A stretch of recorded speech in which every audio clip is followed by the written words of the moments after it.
The story begins 20 years ago when there was an event that transformed the world. Dungeon History, Year 1. That day was known as the dawn of a new era. At the present time, our main protagonist survived and even managed to become an S-class hunter. But despite that, he wasn't happy since his sister already died. He was blaming himself and he felt sorry for what happened. Now, he was facing the portal, ready to enter the dungeon. He enters the portal and transforms into his adventurer suit. He opened his system window by holding his bracelet, and he confirmed that he was already an S-rank adventurer. His name is Kyomi Aki, 30 years old, a level 50 S-class assassin. At this moment in time, Kyomi Aki was still clinging to such a thing without knowing the reason why. He was sorrowful, but he decided to forget about it for now. He went to his teammates and they were a total of 4. They explored the dungeon led by a swordsman. When they arrived at their destination, a B-class shadow wolf then appeared. It was so huge and its eyes were glaring. "Hey, Kyomi Aki, try handling this one on your own,"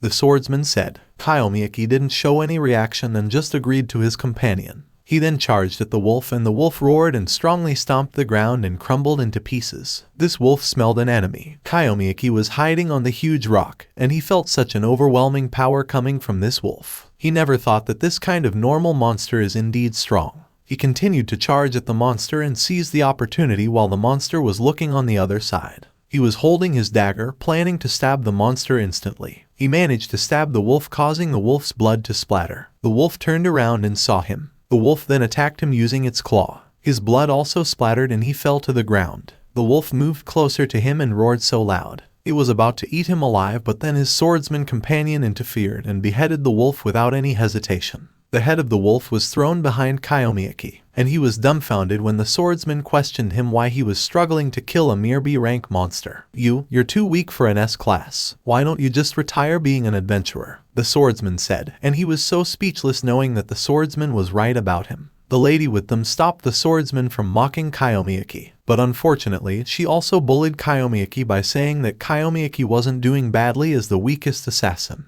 Kyomi Aki was so down while listening to them. He was aware that he was weak and it was determined that assassin was not suited for combat. Even if he's ridiculed and his abilities don't measure up, he still clings to this S-class party. He always checked the photo of his sister on his necklace to motivate himself in times like this. He was doing everything so he could see his sister's smile again. In order to find treatment for his sister, he was desperately working as an adventurer. But he couldn't find it any time, so his sister's disease progressed too fast, resulting in her passing away. Unfortunately, after his sister died, he couldn't change the way he was living up until now and then. The limit of an assassin was reached. It was proved that the assassin was the weakest class and that it wasn't suited for combat. Right now, they were fighting the monster inside the dungeon, but he was the one who seemed to be useless. After an hour of fighting, they rest for a moment. The swordsman with them proclaimed that he was already tired, so he told everyone that they could now return after resting a little. He was sitting at the corpse of a monster. The lady support then extended her hand and touched the swordsman's hand to heal him.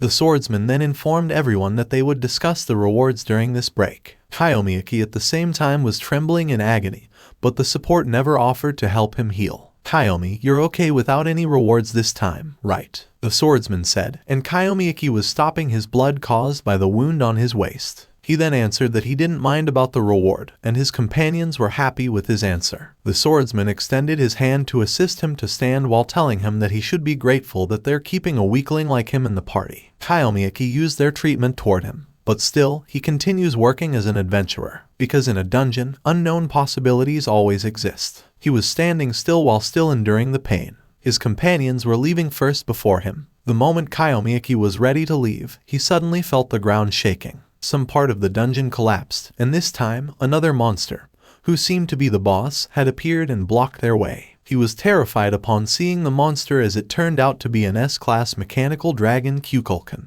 A worthy opponent came as the cherry on the cake today, the swordsman uttered. But for Kyomi Aki, something feels different to this monster, as it is unlikely any boss he has faced so far. The swordsman extended his sword and decided to go and eliminate the monster while asking the support to assist him. He charges at the monster while the monster casts an attack on them. His sword, unfortunately, broke in half and he was trembling in agony. He realizes that this monster in front of them is way too strong. They decided to run away, and Kyomi Aki agreed to their idea since running away was much wiser for him, knowing that this unknown monster was really too powerful. All of a sudden, he flew away and slid on the ground. He was clueless about why, and it turned out that he was kicked by his companion. His companion apologizes to him with a smile on his face. Kyomi Aki then realizes that he is in front of the monster, and his companions make him bait so they can escape. He was so scared the monster then bit his head while the three ran away without feeling any guilt since they had already planned to cut ties with Kyomi Aki after hunting in this dungeon. Kyomi Aki was so useless to them, but this time, he finally became useful in their eyes. Now, Kyomi Aki was headless. His body was kneeling on the ground and his hand was cut off. Surprisingly, it turned out to be a clone. Kyomi Aki was hiding on the pillar as he luckily escaped in the nick of time with the clone. He was grateful for the high agility of an assassin, but he cannot accept that his party used him as bait to escape. Right now, he also wanted to escape since he was sure he could not fight the monster alone by himself. But all of a sudden, he heard the monster speak, saying that his plan was proceeding smoothly, and that he shall cross the gate and annihilate the humans. Kyomi Aki was startled. The monster took a step while adding that the time had come since the gates were now opened. The monster faced Kyomi Aki, and Kyomi Aki then told the monster that it should be impossible for monsters to cross the gate. But then, the monster replied that it was possible for him. Kyomi Aki was scared knowing that it would be unprecedented if the monster's statement was true. He held his dagger thinking that he could not run away this time after hearing what the monster said. He stood and bravely prepared himself to fight even if there was only one person he could save. The monster arose proclaiming that Kyomi Aki could not do anything, especially that he was someone who was used as bait. He then blows and attacks, and Kyomi Aki immediately activates several clones to confuse the monster. Most of his clones shattered to pieces and the monster attacked the remaining clones he could see. He didn't know that Kyomi Aki was above him and charged. He stabbed the monster using his dagger, but the monster was too stiff. The monster then attacked him. He flew away and slammed into the wall. He was bleeding, but despite that he was in so much pain, he was positive that there should be a chance to win. He used his clone, but the monster detected his real body using its hit, so the monster blew an attack once again. And this time, he flinched as he realized something. His clones flew away and his main body was already exposed. He then concludes that the monster might have detected his real body using its heat. He stared at the monster and he saw the eye location. He then concludes that if he can stab this eye, he can possibly defeat the monster. He decided to gamble his life for the sake of humanity. He then charged at the monster with his 3 clones, and the monster was confused about what he trying to do. "My bad, I'm putting my life on the line," Kyomi Aki uttered while dashing at the monster. The monster extended its hand to catch him and his real body was unfortunately hit by its claws. Still, he continued to go near to the monster's eye and stabbed it using his broken dagger combined with his phantom blade and slash technique. The blood of the monster splattered on his face. The monster screamed in agony, and a silhouette then appeared. A part of its body exploded and it doesn't know how it happened. Kyomi Aki at the same time was smiling knowing that he got the right move. But he cannot deny the fact that he's already on his limit. For possessing the weakest job, he guessed he tried to be cool. Magnificent. "This is the first time I've been pushed this far. The plan will be postponed. Let's meet again," the monster uttered and disappeared. Kyomi Aki knew that it was the end of his battle against the monster boss in this dungeon, but he wasn't sure if he helped the world after defeating it. All of a sudden, an unfamiliar window popped up above him. It was said that there would be a quest bonus to be applied, but then there is currently no quest. Kyomi Aki was wondering about what this screen was above him, but then he closed his eyes and forgot about it, thinking that it didn't matter to him now that he was dying.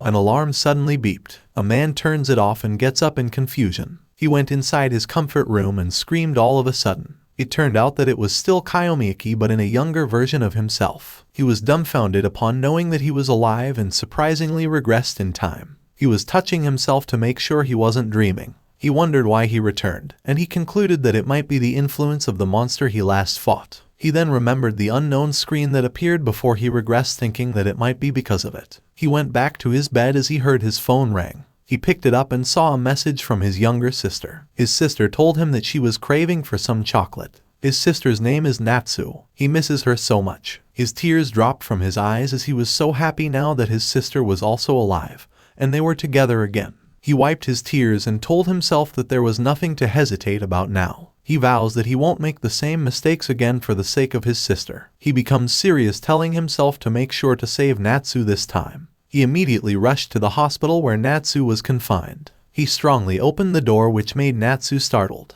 Natsu was shocked, wondering what happened to her brother. Kyomi Aki then ran toward his sister and touched her. He was smiling widely when he confirmed that Natsu was real. Natsu also smiled as she thought her brother was just joking. "Is there even a fake version of me?" she said. This time, news was played on the television about the Manhwa fever. The newscaster said that the number of patients continues to rise and the main treatment for the disease is still under research. They also mentioned that researchers are still looking for a civilian antibody drug. Kyomi Aki was mad watching the news as he knew that no drug could cure Manhwa fever. He was also aware that the researchers would develop the right treatment, but only in the future, and for him to be able to afford that treatment, he must become an adventurer. He then stood as he realized that there was no reason for him to relax now, so he could be able to register as an adventurer as soon as possible. He left the hospital and headed somewhere. A quest suddenly appeared. He needed to complete 10 hill dashes, 20 pull-ups, and 30 greeting people. Kyomi Aki was so confused since he never had a quest given by a system like this before. Also, the voice of the system is the voice he heard before his death saying that a quest would be his reward for the subjugation of Kukulan.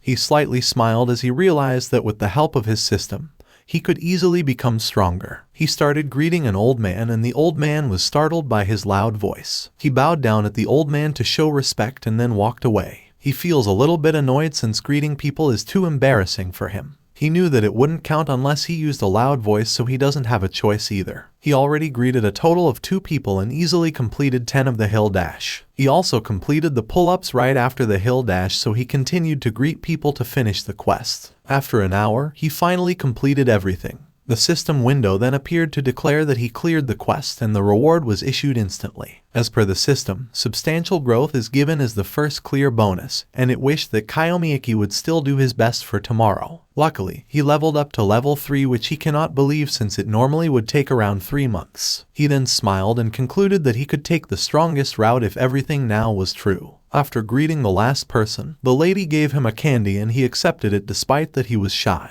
Meanwhile, he arrived at the adventurer registry. He told the attendant that he wanted to register himself as an adventurer. Up until now, he cannot get over about the quest and he recalled that greeting people was natural to him back in his past life. After the attendant analyzes his status as an adventurer, she hands him the bracelet. He then saw his details and he was currently 18 years old, F-rank classless. He also confirmed that he's really a level 3 adventurer now. The attendant then told him that he could choose his class with the bracelet. She wished him to choose wisely and he then gave thanks to the lady. Every class has its own set of skills. Shockingly, the class he chooses is nothing. He wanted to remain classless and he even said it out loud to the bracelet. The people who overheard his decision were laughing out loud knowing that being classless cannot be able to conquer a dungeon. They called him an idiot, but he doesn't care as he believes that being classless will eventually be considered as the strongest route. The attendant was also disappointed with his decision. She told him that it would be better if he should choose his class wisely but not be classless. But then, Kyomi Aki wasn't listening to her. After being in the Adventurer Guild, he then went to the armory and bought a Demon's Bite sword as his weapon. The old man was worried for him and asked him if he could really handle the sword easily. Kyomi Aki was glad since it was very light for him even without a sword skill, and he was sure it was because he was already at level 3.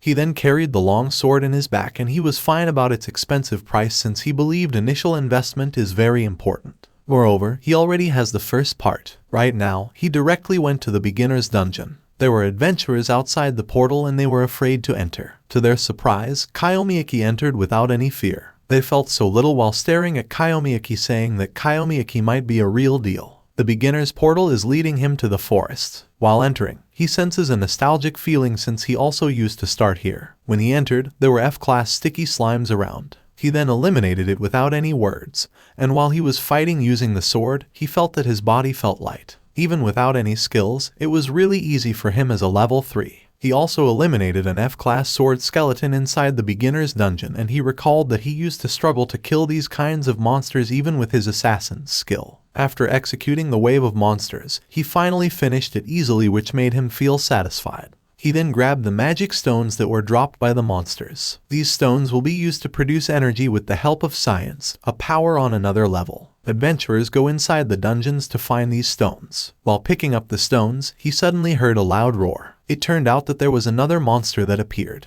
an E-class rare monster, Oros. He then charged to Oros, knowing that Oros rarely shows up in the dungeons. It's a formidable opponent. He tried to attack it with his sword, but Oros blocked his attack. He pushed his sword and this time, Oros trembled until he let go of his shield. He then grabbed his weapon and tried to attack Kyomi Aki using his Radiant Sword / skill. He also used his Soaring Sky Sword Dance skill, but all of his attack was blocked by Kyomi Aki. Kyomi Aki was smiling while thinking that the true potential of the Classless would be discovered 15 years from now. He swung his sword and managed to destroy Oro's shield. He suddenly learned the Radiant Sword / and Indomitable Sword /. When compared to other classes, the growth speed of classless mastery is more than 10 times. Once having a high mastery, copying his opponent's skill becomes possible. After just a few minutes of fighting Oro's, he finally shattered him to pieces. Oro's bones dropped on the ground together with the D-class magic stone, a mistaken color of gold. After clearing the beginner's dungeon, he went back to the Adventurer Guild and he told the attendant that he was a bit different from what he had planned. The attendant thought that he failed to be classless, so she said it was really impossible to be classless. But then, Kyomi Aki told her that she was wrong. She was shocked the moment Kyomi Aki put his bag in front of the lady, and it was full of magic stones. A man suddenly touched Kyomi Aki's shoulder. Wait a minute. A classless defeating a rare monster. That has to be cheating. The unknown guy suddenly angrily while pulling Kyomi Aki's shirt. Surprisingly, Kyomi Aki squeezed the guy's arm and the guy was shaking in pain. He then runs away to his friends after Kyomi Aki lets go of him. Right now, Kyomi Aki earned a total of 101,068 yen. At this time, an emergency quest suddenly initiating. Kyomi Aki was shocked upon seeing it. He was staring at his system, wondering what emergency quest it could be. He checked it into the system and he found out that he needed to sing passionately for 5 minutes in front of the station. He was annoyed with the quest, but since it could help him become strong, he decided to do it despite that it would be embarrassing. He went to the stations and positioned in front. The moment he started singing, the people were shocked and some even took a video of him. There were also people feels thrilled while he sang in his heart. His face becomes red as he feels so embarrassed, but he needs to finish the 5 minutes just for him to become stronger. 5 minutes had passed, and he finally finished the song. He bowed down and gave thanks to the people for listening. And there was also an old man who was satisfied with his confidence, so the old man threw him a coin. Right now, the system window declared that he had completed the quest. The reward item was issuing, and it dropped on his fist right after. When he opened his hand, he saw a magic stone ring of appraisal. He was glad as he never thought he would obtain this ring at such a timing. Mastery is an indicator of how good someone's weapon's affinity is. The higher the mastery, the more they can draw out the weapon's capabilities. At this moment, his sword is currently Mastery 8. He had 78 points of attack power, 77 points of defense power, 73 points of magic power, 79 points of magic defense power, 83 points of agility, and 116 points of luck. His acquired skills are Flame Sword Radiance and Soaring Sky Dance. He was happy upon seeing that he had Mastery 8, and if he weren't classless he knew he'd still have been at 0 or 1. He then went back to the beginner's dungeon in the inferior and fought more sticky slimes while executing his new skills. An F-rank bone sword skeleton also started appearing, and he was fighting calmly since the skill was becoming more familiar to him. He felt so good while slashing the monsters and instantly eliminated them. After defeating several waves of monsters, he decided to stop for the day. He opened his system to check his status. Surprisingly, he leveled up to level 4. His greatsword is now Mastery 10 and his attack power became 80 points. His defense power became 79 points. His magic defense power became 81 points. His magic power became 75 points. His agility became 85 points, and his luck became 118 points. There are no changes to his acquired skills, but he luckily received 4 level up bonus points. He was wondering where he could put it and decided to put it all to his luck since it has a good affinity with mastery. After everything, he then picked up all the magic stones while saying that the result for today's grand was satisfactory. He then decided to go out in the dungeon and go back to the Adventurer Guild. When he arrived, there was a man at the front desk, and he was forcing the lady to give him someone else's information. The lady felt a little bit scared since they weren't allowed to give any information without permission. Then she saw Kyomi Aki heading toward her, so she pointed at her while saying that Kyomi Aki was the amazing person he was searching for. The guy then touched Kyomi Aki's shoulder and proclaimed that they were scouting competent adventurers. Kyomi Aki then concluded that this guy needed me and wanted him to be part of their team. The guy said yes, and he was shocked when he saw the full storage bag of Kyomi Aki. Kyomi Aki noticed that the guy was staring at his bag, so he informed him that it was filled with magic stones. The guy was amazed at him while Kyomi Aki informed the guy that he was a newbie. But then, the guy said that it doesn't matter since experience doesn't matter for talented people.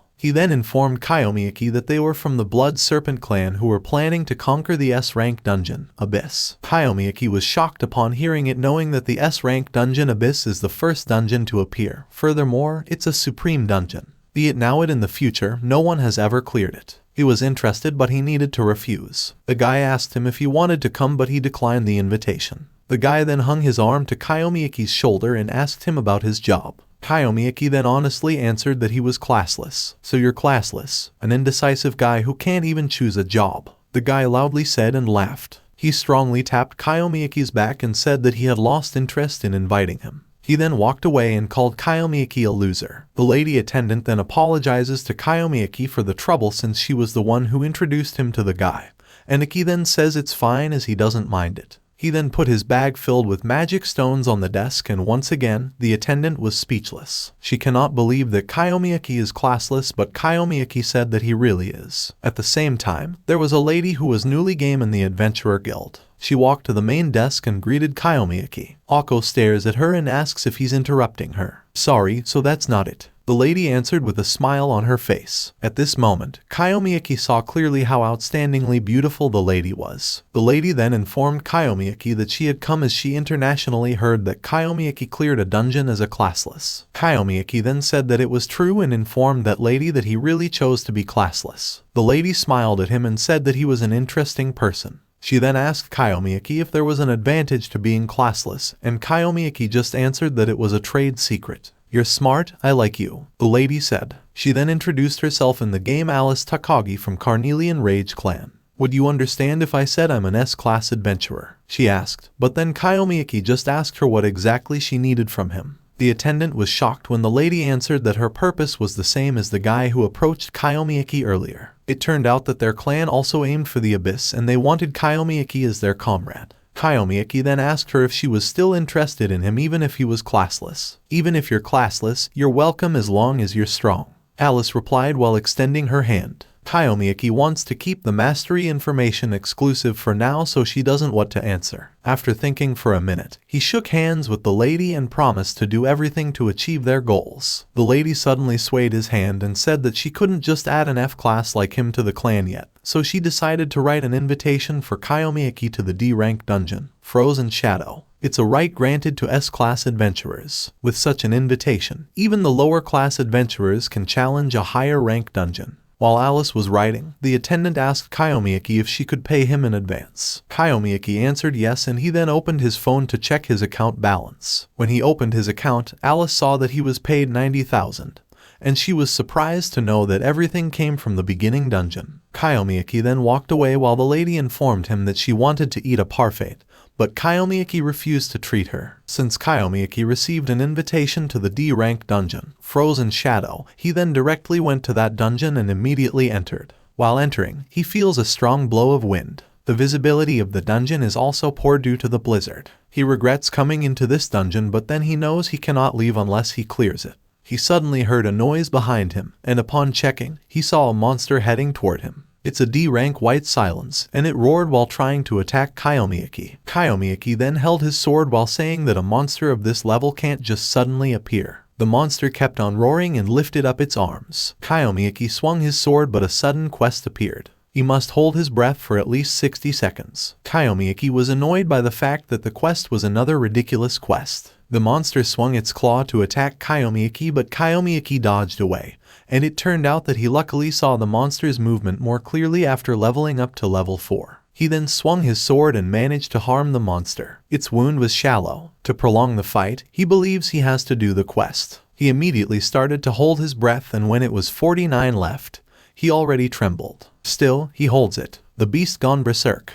It roared once again and tried to attack Kyomi Aki, but Kyomi Aki blocked its attack using his sword. 60 seconds of this battle somehow feels too long. After a minute, he successfully completed the quest, and he immediately breathed. As a reward, he leveled up once more. His aura this time is different. He then sliced the monster's arm and its blood splattered. He wasn't satisfied with it, and to make it would be dead, he beheaded it without any hesitation. The monster's head dropped to the ground, and after eliminating it, he luckily learned a new skill. It's called an ice barrier, and it is used as a protection against cold. With this skill, he believes he can conquer this dungeon so easily. As what he observes, the quest was pretty hellish. He wondered if it perhaps adjusting its timing with him. He was slowly buried by the snow, so he told himself to move before he got buried completely. He continued to explore the dungeon and chased an E-rank frost hopper. He activated his skill and attacked the frost hopper, but then it was too fast to hop away. He was so annoyed since the frost hopper teased him. He was frustrated, but he didn't want to give up against the hopper. Meanwhile, he successfully eliminated lots of monsters in this dungeon. He filled his bag with several magic stones again, and he believed it should be enough, so he must stop.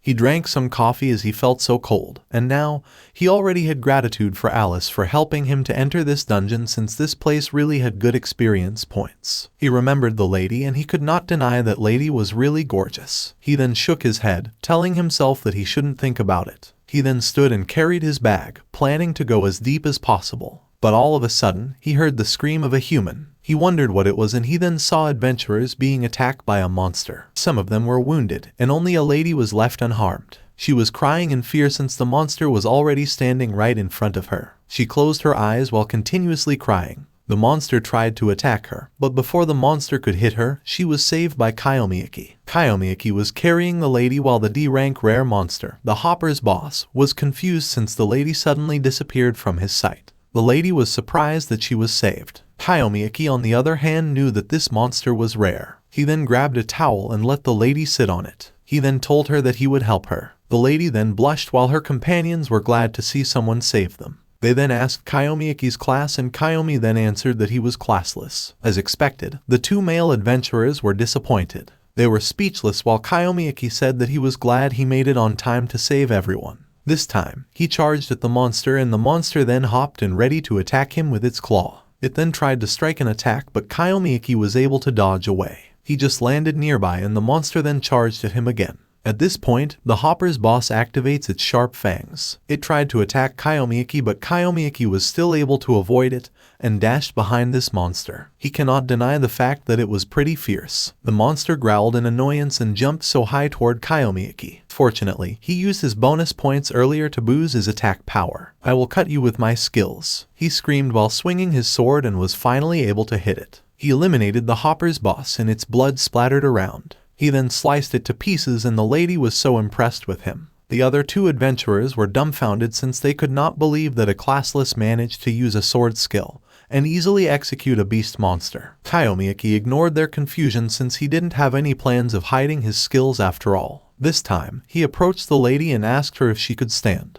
The lady was thrilled since she assumed that Kyomi Aki liked her, but then, it turned out that Kyomi Aki only wanted her to heal her companions since she was a healer. The lady was upset for thinking the wrong way. She then went to her companions and started healing them while Kyomi Aki was just sitting on the wood while staring at the expensive item he got from the boss. While the lady was healing her companion, the warrior mentioned that he never thought he'd be helped by a classless. At the same time, Kyomi Aki stares at them and realizes that the value of a healer truly shines in times like this. When the lady started healing the other man, she received a scolding from him for working so slow, which made him scared and tremble while saying sorry. "I put you in this party to be a healer, so stop slacking," the man angrily said, and the lady didn't dare to respond at all. Kyomi Aki was annoyed knowing that both men didn't realize the value of a healer. The man then pulled away his arm and scolded the healer once again, complaining about her slowness. "I will kick you out of this party if you don't improve," he said, and the lady was afraid to be kicked, so she was about to beg, but Kyomi Aki interfered by agreeing to the guy to kick out the lady on their party. The lady was so sad and was about to cry, not until Kyomi Aki told her that her true potential should not be wasted. Kyomi Aki then invited her to join him instead. This time, the lady almost cried, but because of happiness, as she thought that Kyomi Aki was proposing a marriage. Kyomi Aki then told her that she was wrong. "You will be the strongest adventurer. Do you believe me?" Kyomi Aki said while extending his hand. The lady was speechless, but she was also staring at Kyomi Aki like there was no tomorrow. For her, Kyomi Aki seemed to be different compared to others. She then accepted Kyomi Aki's offer and held his hand while saying that she believed in him. "I want to believe you," she uttered, and Kyomi Aki replied, "Very well, leave it to me." He then waved goodbye to the lady, informing her that he needed to go back for now to do some errands. The lady was so confused since she was expecting and she and Kyomi Aki would be together in an instant. Meanwhile, Kyomi Aki arrived at the Adventurers Guild, and as usual, he handed all the magic stones he got from the dungeon. He then informed the attendant that all of these magic stones inside his bag were from the frozen shadow. The lady carried it, predicting that all of these magic stones would definitely be enough to promote Kyomi Aki to E-class adventurer. Kyomi Aki gave thanks to her, and he concluded that with all of the magic stones he obtained, he could now challenge a D-rank dungeon without the need for an invitation. The lady also told him that she had never heard about a classless being promoted before. Becoming an E-class allows players to challenge a D-rank dungeon and will no longer be recognized as a newbie adventurer. Kyomi Aki then opened his bank account to check the payment for the magic stones, and he saw that he was rewarded 218,620 yen, and since it's a big amount, he decided to buy a present for Natsu, his sister. After an hour, he arrived at the hospital with the cupcakes. He knocked on the door of Natsu's room, informing her that he would come in. The nurse at the same time was surprised to see lots of cupcakes he brought. When he entered, Natsu was peacefully sleeping. He smiled while staring at his sister. He tapped Natsu's head while telling himself once more that he would not let Natsu die again in this second chance of his life. He has gathered enough pieces for that purpose, and he has his reason why he invited the healer earlier to party with him. He knows that he was lucky enough to meet that lady, thinking that her powers will be essential to Natsu's treatment. After thinking, he opened the fridge to refrigerate the cupcakes, but then there wasn't enough space, so he decided to eat half of it.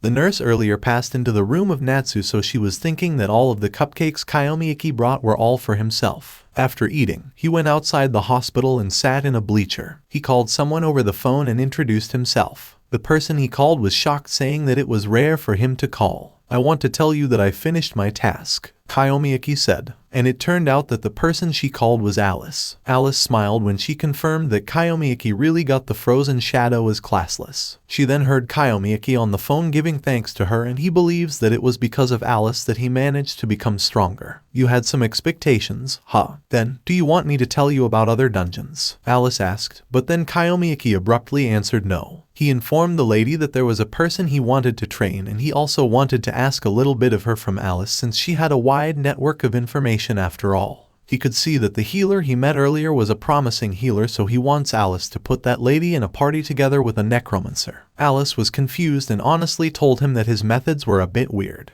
Kyomi Aki then responded that it was more interesting that way. With the synergy of a necromancer and a healer, he believes that the healer he met can exponentially grow stronger, a knowledge that is still unknown in this era. He then hears Alice reply that what he wants is possible, but if she makes it, she concludes Kyomi Aki already should owe her one. Kyomi Aki was annoyed, but for the sake of that healer to be strong enough and help his sister Natsu, he agreed to the lady. "Fine with me, I'll leave it to you," he said while remembering that healer's face who trusted to leave everything to him. "Alright, I'll take care of it for you," Alice replied, and Kyomi Aki then thanked her. Alice then laughed after dropping the call while saying that Kyomi Aki is indeed an interesting fellow. The next day, Kyomi Aki directly went to the Adventurers Guild, and the attendant was so happy to inform him that he finally became an E-class adventurer now. "Congratulations, Kyomi-san," she said. She then handed the congratulatory frame to Kyomi Aki, and Kyomi Aki accepted it without showing any reaction of excitement. The lady was dumbfounded since Kyomi Aki casually waved goodbye to her with a cold treatment.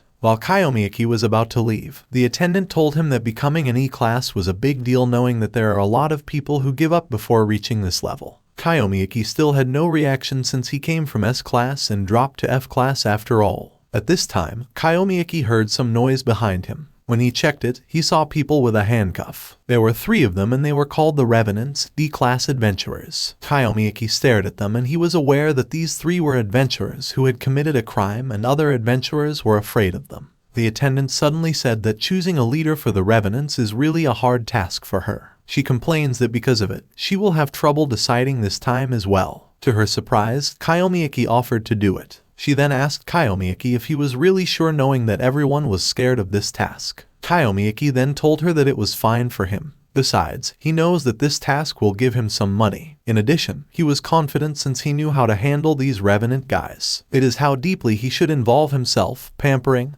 and information. "Understood. You are helping me big time. I'll leave it to you," the attendant said, then handed a contract to Kyomi Aki. Meanwhile, one Revenant screamed in pain due to the choker in his neck. They were outside together with 2 inspectors and Kyomi Aki. The inspector handed him the button bracelet that would send the electric current to those chokers. Kyomi Aki then accepted it. In this world, even if someone is a criminal, as long as they have the talents, they are still allowed to work as an adventurer. Kyomi Aki wore the bracelet while the inspector instructed him to push the button if he felt that these criminals made any suspicious movements. The revenants overheard it and said that they also have human rights. The inspector near them then ordered them to stop yapping their mouths. Meanwhile, the revenants already arrived at the dungeon together with Kyomi Aki. The tall man then asked Kyomi Aki's name and he just told them to call him Aki. He also warned them that this will be the last conversation they will have. He then freed the 3 criminals and they were standing at the front of the flaming portal. Our supervisor this time is quite tolerant. I am on fire now, the tall guy uttered. Alright, I am leaving it to you, Supervisor-san. The Revenant's leader added. They then entered the Inferno Deeps, which is a D-rank dungeon. The inside was hot due to the lava coming out from the volcano. The fat guy then complains that this task is troublesome, and because of it, he feels that the company is very cruel to them. His leader then told him not to complain, and for him, Kyomi Aki is also giving them some opportunity. Kyomi Aki was just behind them following their path. He remained silent while the 3 suddenly looked at him with bad intentions. Kyomi Aki knew that these guys were planning to beat him up, so he pushed the bottom of the bracelet to punish them, but then he panicked since it was not activating. Shockingly, the revenants easily broke the choker and dropped it on the ground. Kyomi Aki stares at them with anger. He then held to his sword while the 3 were preparing to battle. The leader of the revenants even showed his abs and muscle while saying, I don't have any grudge towards you, but we will have you die here. They possessed a strong flame and their eyes shimmered. The system window of Kyomi Aki then appeared, initiating an emergency quest. He must defeat all of his enemies. Kyomi Aki was annoyed by the fact that the system always gave him a hard quest. He also noticed that the system really matched the timing of his situation. The 3 positioned themselves while Kyomi Aki pointed his sword at them. All of a sudden, a gigantic monster appeared from the lava. It was a fire slither, a D-rank monster. It landed on the ground where they were standing and Kyomi Aki then jumped away from it. This monster charged at the topless enemy, but surprisingly, this guy easily eliminated it with just 1 punch while saying that this monster is too weak. Even if we're D-class, we're actually pretty close to being C-class, he uttered. Right now, Kyomi Aki discovered that these guys' class are fighters. He then smiled, thinking that he could win this battle alone by himself. The leader clenched his fist and bent his knees while staring at Kyomi Aki. He then charged with an ironic smile on his face and took a blow. Luckily, Kyomi Aki managed to dodge, so the guy ended up punching the huge rock behind Kyomi Aki. The rock crumbled to pieces and Kyomi Aki was alarmed with it, realizing that this guy was really strong. While they were fighting, the tall guy was just watching while the fat one was digging on the ground. Seemed like he was looking for something. He then raised it when he finally found it. It was a black case that had weapons and shields inside.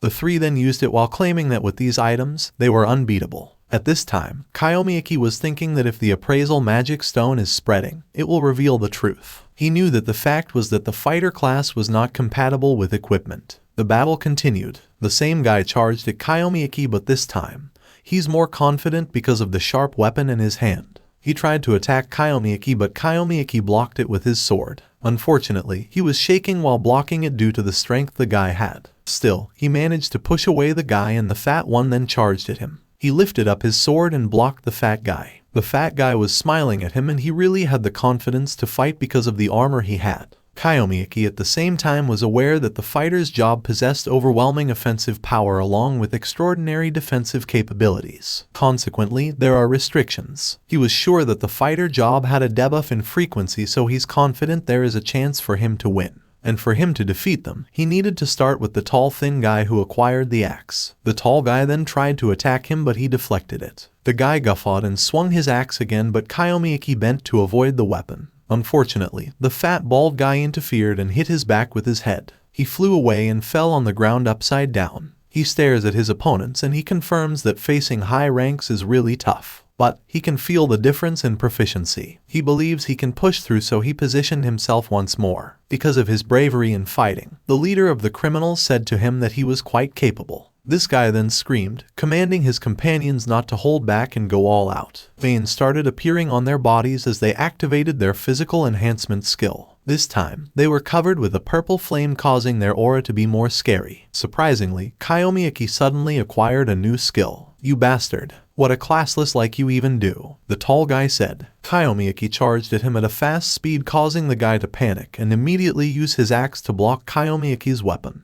He doesn't know that classless are quick learners. This time, Kyomi Aki acquired a skill which is a physical enhancement. Kyomi Aki managed to break the tall guy's axe and slash the enemy's shoulder, causing his blood to splatter. It turned out that he used his flaming sword radiance skill, and the man screamed in agony and fell to the ground. Now, there are only 2 enemies left. Kyomi Aki's proficiency kicked in at the perfect moment. With this, he knew they were back on equal footing. The fat guy was mad at Kyomi Aki for harming his companion. He charged at Kyomi Aki with killing intent, and Kyomi Aki then stared at him and used the soaring sky dance sword. The fat bald man was confused upon seeing a monster technique from Kyomi Aki. He cannot believe that a classless adventurer was able to use it. Kyomi Aki positioned himself on the huge rock. The fat bald man tried to attack him with his bald head, but then it only gives him pain since he ends up hitting the rock. He was confused that Kyomi Aki disappeared, and he wasn't aware that Kyomi Aki jumped so high and charged back at him. He then attacked the fat bald guy and the fat guy fell to the ground. Now, there's only 1 enemy left. He slowly stood, and up until now,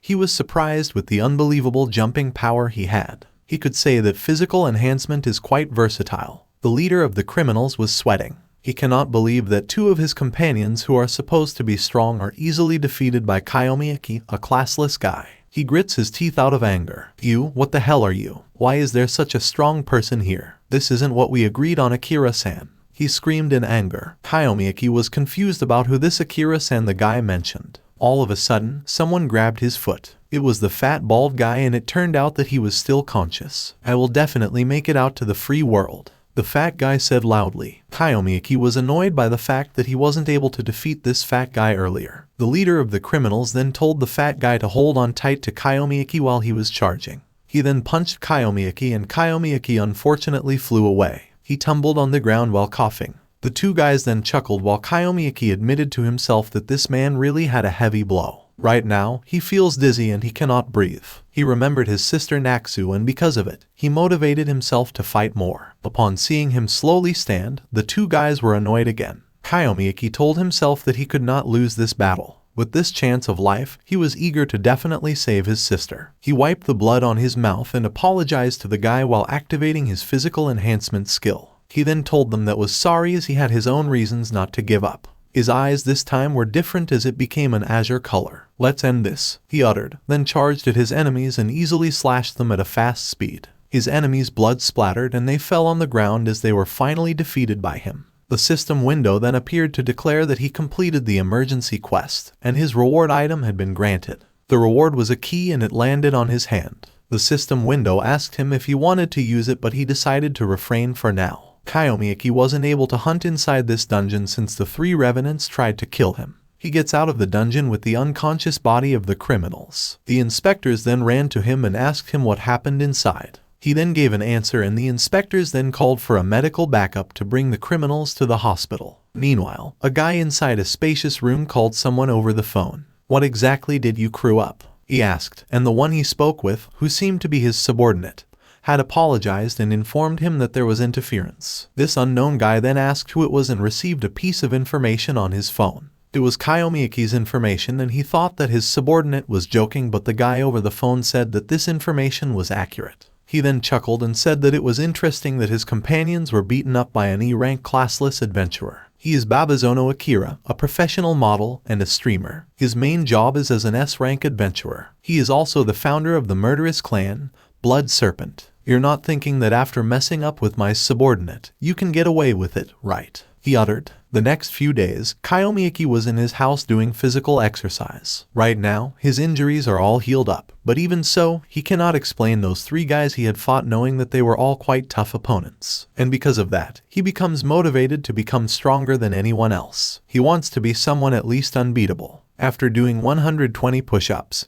he suddenly saw the key on his table, which was the reward from his last quest, a level 5 adventurer's key. Hai was wiping his sweat while staring at the key in his hand. The system window then appeared and asked him if he wanted to use the key right now. This time, he answered yes. A portal then appeared behind him which startled him. The portal sipped him in and he screamed while trying to resist, but he couldn't. His face towel dropped on the ground while he teleported somewhere else. He feels pain and realizes that he was dropped in the sand. He then looked around and kneeled. As per the system, he was at the Sunstone Maze, which was also a dungeon. Kyomi Aki was worried since he wasn't prepared to fight. He also didn't expect to spawn into such a desert suddenly. He also complains about the sand that has gotten into his clothes. Still, he decided to walk while panting heavily. It was very hot, so he covered his face with his hand. After a few minutes of walking, he didn't see even a single monster around. He was wondering why, but before he could think of a reason, he suddenly stepped into something. He grinds it using his foot to make sure that there's really something under the sand. He then grabbed it with his hand and found out that it was a magic stone. He was shocked upon seeing it, as he concluded that this desert might be a mining dungeon. He then started to dig, knowing that this mining dungeon is an extremely rare type of dungeon, and he admitted it to himself that he realized it too late. In a mining dungeon, adventurers can mine various rare magic stones. Perhaps the one he was looking for must be here. Meanwhile, he dug a lot of magic stones but just left them since he was looking for something rare. His hands were already wounded and he was breathing heavily due to how tired he felt. Then his eyes rounded when he finally found it. It was a moon magic stone. He was so happy and even lifted it up while screaming that this stone was really here. With this stone, he was sure that Natsu's disease would be cured. He never thought that the quest's reward, which is the key, could get him this stone. Natsu's disease was later labeled as a magical vortex. There's only one way to cure it, and that is a medicine made from moon magic stone. In order to completely cure it, 10 magic stones are required, so he needs more of it to complete 10 of these stones. For the sake of his sister, he was eager to do it and dug more. He then continued to dig and was planning to find as many as he could. He dug and dug until many hours had passed. Many normal magic stones he just left since he doesn't have a storage bag after all. At this moment, his wounded hands were bleeding, but he really didn't mind it. Every time he dug, he was hoping that he could see more of it. He was sweating and he looked so tired, but he didn't care at all. Unfortunately, the system window popped up to inform him that the time was over. The dungeon will be closed, so he needs to exit. Kyomi Aki was hesitant. He took a glance at the portal, but then he continued to dig. Since he cannot stay in this dungeon, the portal sips him out of the dungeon. He was extending his hand, wanting to stay for more, knowing that the stones weren't enough to cure his sister's disease. But even if how much he screamed, his chance already expired. He was thrown at his room and he was so upset. He was asking the portal to send him back once more, but then the portal disappeared and all he could see was the wall. He was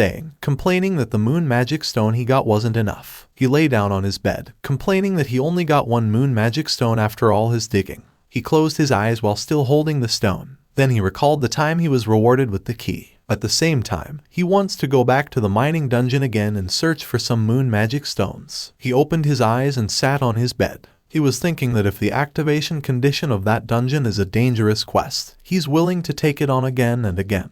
At this moment, he felt some pain in his butt. He then tried to reach it with his hand and saw an unknown magic stone. He then realizes that he also found it earlier. The only stones he took are these two. Everything else for him was just worthless magic stones. He was staring at the unknown stone and thinking of bringing it to a specialist. He then took a hot bath and endured the pain in his hand. He was screaming that it hurt, but he still continued washing it. After preparing, he directly went to the hospital to visit his sister. He knocked on the door and the nurse in charge was surprised again to see him brought something which is unusual. His sister was so happy the moment he entered the room. He then told his sister that he had a present for her. Natsu was very excited and she was smiling the moment Kyomi Aki handed him the moon magic stone, which is now a necklace. But then, she refused to accept it, saying that she didn't need it at all. Kyomi Aki asked her why and Natsu then honestly answered that it was a bit lame. Kyomi Aki was shaking. He felt embarrassed. He then apologizes to his sister. He then decided to leave Natsu and go back to his work. Before he leaves, he asks Natsu if she really doesn't want the moon magic stone necklace. He then heard Natsu answer yes and wished him luck with his work. When he comes out of the room, he decides to wear the necklace with sadness, knowing that his sister doesn't like it.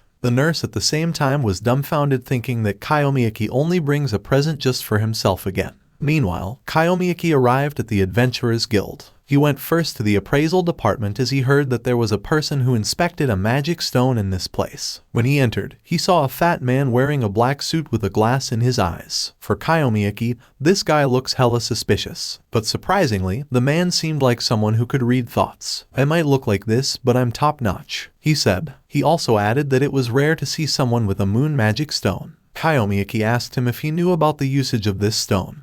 but then he decided to forget about it for now since he had other reason why he came. He then showed the guy his unknown stone and asked him what it was. The guy then checked it and he smiled widely while informing Kyomi Aki that this stone he brought is an extraordinary product. Kyomi Aki then asked him what he meant to say, and according to the guy, this stone is a magic stone that can add magic effects to weapons. It turned out to be an enchanting magic stone, and back in his previous life, he was always disappointed every time he got this kind of stone without knowing its true purpose. Because of his puzzled reaction, the expert guy concludes that he really thought these stones weren't particularly rare. The guy then told him not to underestimate the amber magic stone of the designated special monster, Cheek. He was asked if he knew what would happen once he enchanted a weapon with this stone, but then he was clueless. The guy then proudly said that once it happened to Kyomi Aki wouldn't have to work anymore. Upon hearing it, Kyomi Aki was still emotionless and didn't even show any excitement. The guy then asked him if he was not interested in it. "Isn't that amazing? You won't have to work," he said, and it turned out that Kyomi Aki still didn't get it. According to the expert guy, Cheek absorbs the souls of the monsters it consumes and makes them its subordinates. Whether it takes over their ability or the same ability attached, they won't know until they try.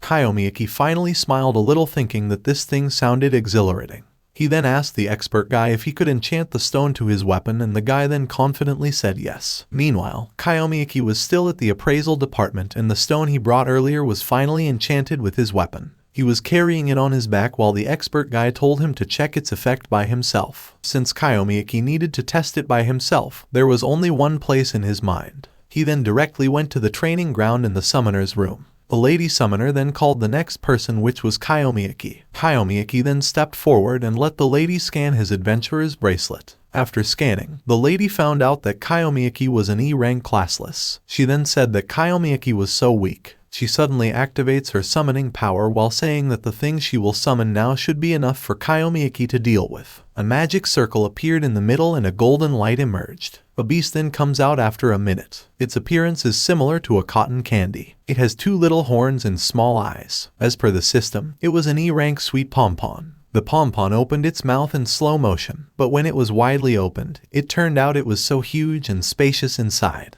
This pompon instantly charged at Kyomi Aki, but Kyomi Aki remained calm and stared at it while grabbing out his sword. In just one swing, the pompon was slashed into half. The pompon was suddenly covered with an azure flame, including Kyomi Aki's sword. Kyomi Aki was shocked upon seeing it. Kyomi Aki was also wrapped with the same aura. He was shocked in disbelief as he had an idea of what it was. The lady summoner was also shocked upon witnessing a light emerge and wrapped Kyomi Aki. The system window then popped out to inform Kyomi Aki that he absorbed 1 magic defense point. He was staring at his system with a clenched fist, thinking that his status had really increased. Right now, his magic defense is currently 261 points. "Hey, what was that just now?" the summoner asked. But then, Kyomi Aki didn't give her direct but instead told her not to worry about what just happened. More importantly, can our country's summoner summon only such low-level monsters? He asked, which angers the lady. She then proclaims that Kyomi Aki is quite impudent, so she will let Kyomi Aki fight against her other summoned beast until he cries for help.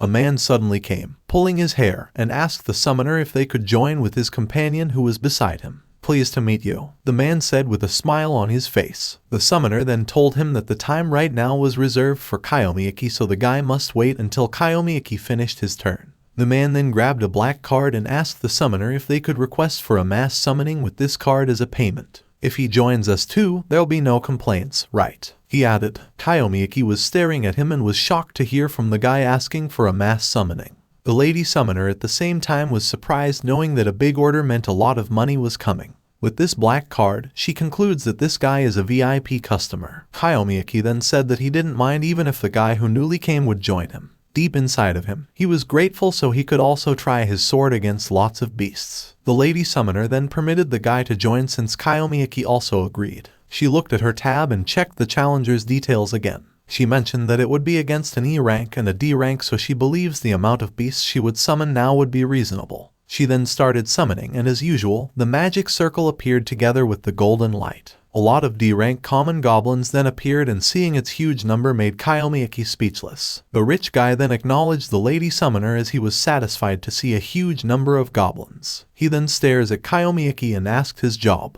Kyomi Aki then replied that he was classless, and the same to the other people's reaction toward him as being classless.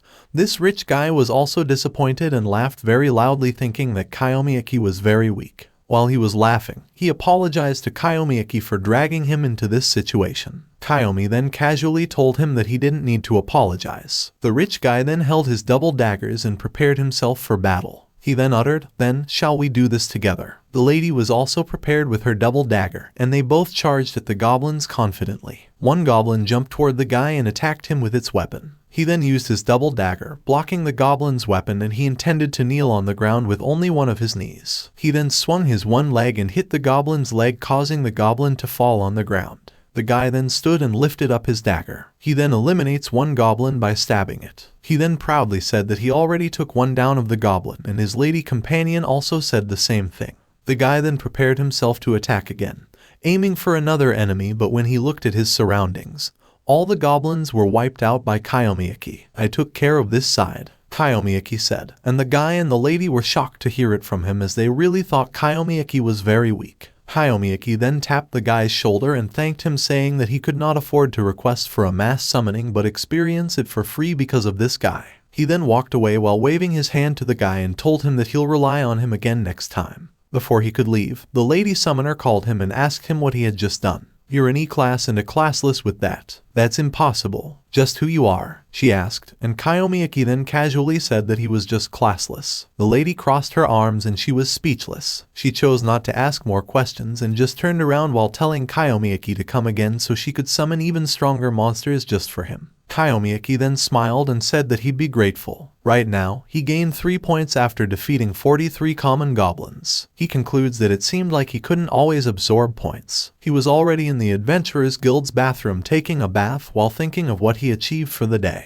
He believes that the more he fights, the more stronger he becomes. Plus, he has a terrifying weapon that could help him become stronger day by day. After taking a bath, he saw people rushing and he wondered what was going on. One man then asked if he's also an adventurer, and he then instantly answered yes. The man was thankful for meeting Kyomi Aki at this time, and he informed Kyomi Aki that there was an overflow that suddenly occurred. Kyomi Aki's eyes rounded upon hearing it. He then heard the guy telling him that all adventurers were asked to suppress the overflow. Kyomi Aki was aware that dungeon overflow is a disaster where monsters emerge from the dungeon into the human world. He then turned around and saw his system window that appeared. As per the system, an emergency quest has been initiated. Kyomi Aki then smiled while clenching his fist, thinking that the timing was perfect for him to absorb more points after eliminating a bunch of monsters. Because of the dungeon overflow, he expected an exclusive reward with emergency quests. And yes, what he expected had appeared. People in front of him were running away in fear while he stood still staring at the system window. The given quest for him is to eradicate the cause of the overflow. Kyomi Aki was confused since he originally thought that overflow was seen as a natural disaster. Now, he wondered if the dungeon overflow is really something that doesn't happen accidentally. "What's wrong? Hurry up and go to the scene," the guy screamed at him upon seeing him doing nothing. Kyomi Aki then answered that he understood. He then cleaned up his things to bring them with him, and the man was panicking, begging him to hurry up. Right now in Shibuya, citizens were running away in fear. They were screaming as they were all afraid to die. Goblins holding different kinds of weapons were chasing humans to kill. Since people were panicking, some of them stumbled and fell to the ground. A lady fell. She screamed, hoping that someone would help her. But then, there was already a goblin aiming to kill her. The goblin jumped toward the lady while the lady lifted up her hand to use it to block the goblin. She screamed while covering her head with both of her hands. She wasn't aware that the goblin who dared to kill her was beheaded. She opened her eyes in confusion as to why she didn't feel any pain. She then realizes that there was a guy who helped him, and as expected, it was Kyomi Aki. Kyomi Aki beheaded more goblin, and the lady stared at the goblin's head and looked back to Kyomi Aki to thank him. She called Kyomi Aki a swordsman, but then Kyomi Aki informed her that he was classless. The lady was puzzled. She suddenly ran away in fear that Kyomi Aki would be killed by the goblin due to being classless. While she was running away, Kyomi Aki was clueless about why. At this moment, 3 adventurers were being attacked by a goblin. One of them fell on the ground and suffered so much. His 2 companions stared at him, and they were now in fear knowing that their opponent was strong. The goblin was heading at them. This goblin was laughing, and its appearance was different from those normal goblins. It turned out that it was a D-class hobgoblin. 2 of the adventurers run away while screaming that they don't want to die. Their companion called them to come back, but none of them listened. He then saw Kyomi Aki saying that those who want to flee go ahead, as he believes that staying would just hold them back. The guy then asked his name, and he answered that he was Kyomi Aki, an E-class adventurer and a classless. Upon hearing that he is classless, the guy is dumbfounded and agrees that staying will really hold them back. He was staring at Kyomi Aki in disbelief while the goblin at the same time threw a car at them. The guy was scared upon seeing it. Fortunately, they were able to avoid it by jumping away. The hobgoblin then laughed and even danced. Kyomi Aki was staring at the goblin, and he was aware that this kind of goblin has high attacking power, physically robust, but lacks intelligence. We have a long way to go. Let's warp this up quickly, he said, and the guy answered, of course. The guy volunteered to draw the goblin's attention. But then, Kyomi Aki suddenly runs away without saying any words. The guy then screamed as he thought that Kyomi Aki would escape and let him fight alone. But then it turned out that the hobgoblin's attention was straight toward Kyomi Aki. The hobgoblin then ran toward Kyomi Aki, and Kyomi Aki then gave a signal to the gut to stab the goblin from the back. The guy then understood what he wanted to happen. He then chased the hobgoblin while thinking that this was Kyomi Aki's plan all along. He immediately stabbed it with his sword, but then he only made the hobgoblin angered. He was scared while staring at the mad face of the goblin. The hobgoblin swung its sword, planning to kill the guy. But then, it was stabbed by Kyomi Aki in the stomach. The guy covered his face with his arm without knowing that Kyomi Aki already eliminated the goblin. The system window then appeared, informing Kyomi Aki that he had absorbed one attack point. Kyomi Aki then extended his hand toward the man and asked him if he could still fight. The man stares at him with a shocked face as he can't believe seeing such a strong classless. He was stuttering as he answered yes with a wide smile on his face. At the same time, he reached Kyomi Aki's hand and said that he can't lose to the youngsters just yet. While they were standing in the road, they saw the higher class adventurers starting to gather. Kyomi-kun, our job as E-class and below is to protect the civilians. Let the higher class adventurers handle the monsters, the guy said. Kyomi Aki answered and understood, but the problem was he was running toward the monsters area. The guy then screamed at him, saying that Kyomi Aki definitely didn't get what he just said. He sighed out of disappointment, but in the end, he also followed Kyomi Aki's way. Kyomi Aki went straight to the restricted area. He was standing in front of a portal, and it turned out that this portal was the way to the high-low dungeon. Kyomi Aki then heard someone panting loudly behind him. When he checked, he saw the guy breathing so fast and looked very tired. Kyomi Aki then asked him why he followed, and the guy then responded that it was because Kyomi Aki was trying to go to a dangerous place alone. Kyomi Aki was shocked that this guy was willing to accompany him. He then said, "You are a nice an idiot." The guy was annoyed and asked him why he changed his words. He then said that even though Kyomi Aki was strong, going alone was still very dangerous. It's dangerous for me too, but I'll make sure to return home today and have a drink. Make sure it doesn't turn into a death flag, he confidently said with a clenched fist. Kyomi Aki smiled and then told the guy that they must now eradicate the source of the overflow. The guy was confused since what he knew was that overflow was supposed to be like a natural disaster. Kyomi Aki was walking toward the portal and told the guy that they would now find out whether it was true or not. Kyomi Aki was pointing his index finger to the portal. He holds it and it suddenly creates lightning. The lightning strikes are painful, but Kyomi Aki doesn't have a plan of escaping as he wants to confirm if this dungeon is connected to the moon magic stone. A blinding light then appeared and there was something from inside that suddenly exploded. Kyomi Aki flew away and his new companion was worried for him. The guy then asked him if he was fine, and at the same time, the blinding light disappeared. An unknown monster then comes out from the portal, and seeing its appearance made the guy dumbfounded and questioned what this monster was called. Shockingly, the monster was a C-class, and this was called the Echo of Kulkurin. The monster was capable of talking. Kyomi Aki was shocked upon seeing the monster. The monster was moving and said, "How was I found? I wonder. How do you know? I wonder. Shall I have you die? I wonder." This monster seemed to be the same as the monster before Kyomi Aki regressed. Staring at it made the guy beside Kyomi Aki scared. Kyomi Aki then apologizes to the guy, claiming that he set up a death flag. The Echo of Kulkurin screech, and seeing it make Kyomi Aki annoyed. This monster rose its head and there was something shimmering at its throat. Kyomi Aki was alarmed upon seeing it. The monster then blows a purple magic and Kyomi Aki immediately moves away together with his comrade. They fell on the ground, then Kyomi Aki saw the sword of the guy rusted. He then concludes that the Echo of Kulkurin was deteriorating due to time. The monster prepares to blow another attack again. Kyomi Aki knew that it would be dangerous for them to get hit, so he immediately pulled the man so they could find a place to hide. The man was aware that he was just a burden, so he told Kyomi Aki to leave him behind. Weren't you going back to enjoy some fine steak? Kyomi Aki said. The guy was speechless as he could not believe that Kyomi Aki wouldn't let him die. This time, the monster blows another flame and attacks them. Kyomi Aki was able to run away together with the guy. The guy was telling him that they should go back together and drink the best steak. Kyomi Aki then told the guy that he couldn't since he was still underage. When they moved away from the monster, Kyomi Aki then let go of the man and pointed his sword at the monster. The man told him not to be reckless, but Kyomi Aki didn't respond. He had fought against enemies who use breath attacks, so he was confident that he could also make it this time. The monster was wiggling while staring at him. The monster said that he was wondering if Kyomi Aki would win against him.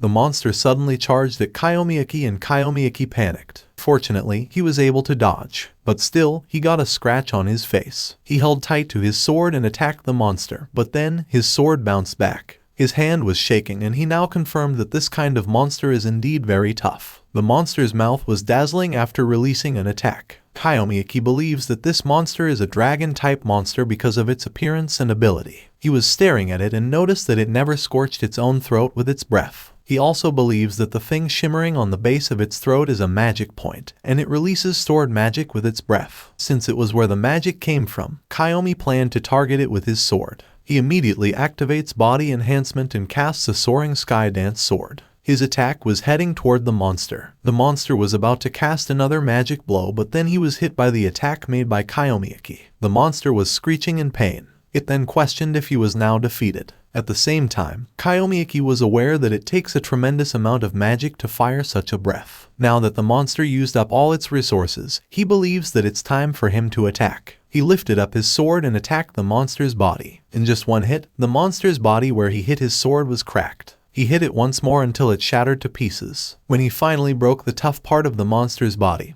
he then swung his weapon again, aiming at the inner part. After attacking it, the monster was finally harmed and its blood splattered. The monster was howling in pain and Kyomi Aki was startled when he realized that the monster swung its tail and attacked him. He wasn't able to escape that attack, so he flew away and slammed on the ground. He grits his teeth out of pain, then he sees the monster charging at him. Kyomi Aki was alarmed, thinking that he couldn't do anything now. Surprisingly, the man rushed toward the monster and blocked it using just a low-level shield. Kyomi Aki then stood while the guy was pushing away the monster. The guy then asked him if he was fine, and he said that blocking the monster was all he could do. Kyomi Aki was surprised to see someone willing to help him instead of running away and save their own life. He then smiled and said that this help was enough for him. All of a sudden, the monster fell to the ground. The guy was shocked and asked Kyomi Aki what just happened. As per Kyomi Aki, it was a poison grant. He learned it from the hobgoblin they encountered earlier. The monster at this time was shaking in agony. Kyomi Aki then walked toward it, swung his sword, and finally ended its life. After eliminating it, he received a notification that he absorbed a defense point. He also leveled up to level 7. The monster's head dropped to the ground, and together with it is the system window declaring that Kyomi Aki completed the emergency quest. The reward has been given, an adventurer's key. He then stares at the echo of Kulkurin, thinking that they will fight again next time. At the same time, the guy witnessed the system window that appeared. He then asked Kyomi Aki, but Kyomi Aki didn't respond and just wiped the blood on his sword. I see. Sorry for asking something so thoughtless to my benefactor. That is the reason why I am not popular with the girls, the guy said as he chose to understand the privacy of Kyomi Aki. He then hung on to Kyomi Aki's shoulder while laughing, and Kyomi Aki then secretly laughed since it was the first time someone friended him. Some people then came, and at the same time, the darkness in the area had disappeared. Did you guys do this? The guy asked, and Kyomi Aki's companion then pointed at him and said that it was because of him. The guy then used his watch and found Kyomi Aki's information. After knowing Kyomi Aki's identity, he then proclaimed to always remember Kyomi Aki's name. He then declared that the overflow had disappeared and the gate was stabilizing. He asked Kyomi Aki if he knew about it, and since it would be hard for Kyomi Aki to stay quiet in this situation, he decided to reveal the truth. According to him, the gate returned to normal after the dragon was defeated. The overflow is considered a natural disaster, but what if it isn't actually? The guy with the eyeglasses asked. Kyomi Aki then said that he could only answer what he had just seen. He then grabbed his companion and walked away together, leaving the men. The man with the cloth covered in his eyes then asked if it would be fine for them to just let go of Kyomi Aki, and the other guy left. He suggested that he would get some information from those two guys, but he also wants a reward once completed. But then, the man with the eyeglasses looked at his watch and said that there was no need. He then stated that he wanted to proceed amicably with Kyomi Aki. While checking more information about Kyomi Aki, he found out that Kyomi Aki had a sick little sister. It turned out that the person he was with was a higher class adventurer, and they conclude that he was planning to lure Kyomi Aki with money. The man then said that it is better to have more strength in numbers. He was expecting a big battle that is going to happen, and the plan inside his mind is to use Kyomi Aki as their trump card. He then called someone over the phone just to say that he's planning to bring him on their plans. The one he called is Babazono Akira. Akira then replied, "I'm counting on you, Babazono-kun." The next day, Kyomi Aki prepared some tools and put them inside a bag as he was planning to use his adventurer's key and find more moon magic stones. While preparing, his phone beeped as he received an email. He immediately opened it and he fortunately received a piece of good news. It was said in the email that he has been promoted to a D-class adventurer due to his recent achievements. Kyomi Aki was happy by the fact that he had been promoted to a D-class adventurer plus leveled up to level 7, which means he progressing well. His phone beeped again.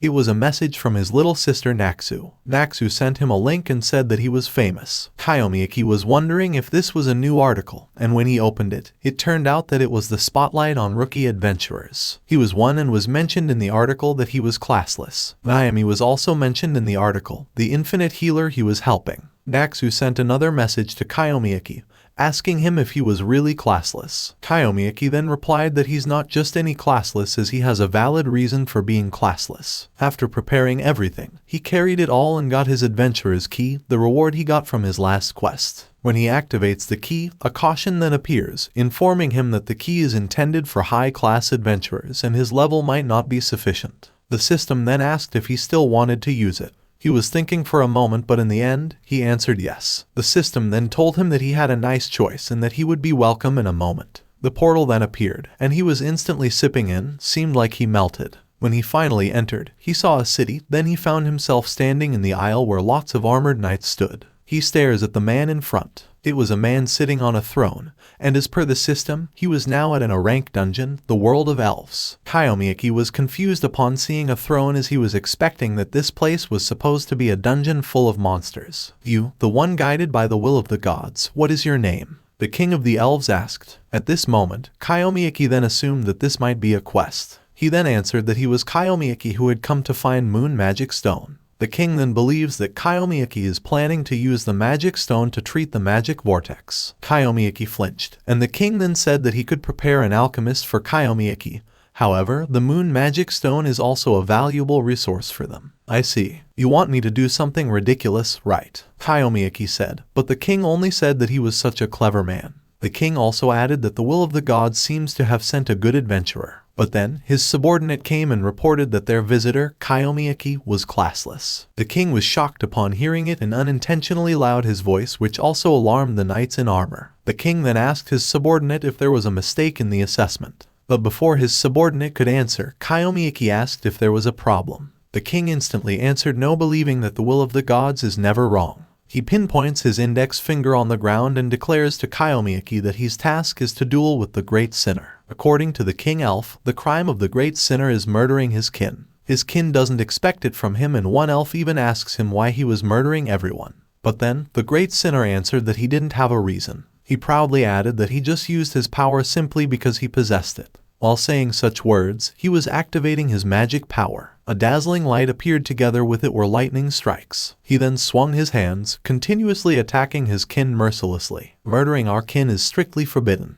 That is a sacred law of the Elves. The king of the Elves said. Kyomi Aki then asked him if it was the main reason why he, an outsider, was being called. The king answered yes, and he promised a righteous reward for Kyomi Aki if he accepted the mission. Kyomi Aki then smiled at him and said that they had a deal. He extended his hand and walked toward the Elf King. The Elf King stood, but his subordinate was hesitant to trust Kyomi just because he was classless. But then, the Elf King didn't listen to his subordinate. He accepted Kyomi Aki's hand and informed Kyomi Aki that the duel would take place tomorrow. Until then, he was free to explore the city. Kyomi Aki was surprised upon hearing it, as he never thought he could see a dungeon like this. He then seized the opportunity and immediately used his time exploring the elf world and the citizens' city. There was a lady elf who offered to guide him. Kyomi Aki followed the lady and asked her if this place was really a dungeon. The lady answered yes and said that this place was a special place. According to her, it has been 10 years since an outsider came to this place. Kyomi Aki becomes interested to hear about what happened to the first person who came here before him, so he asked it to the lady elf. The lady was smiling as he answered that that person died.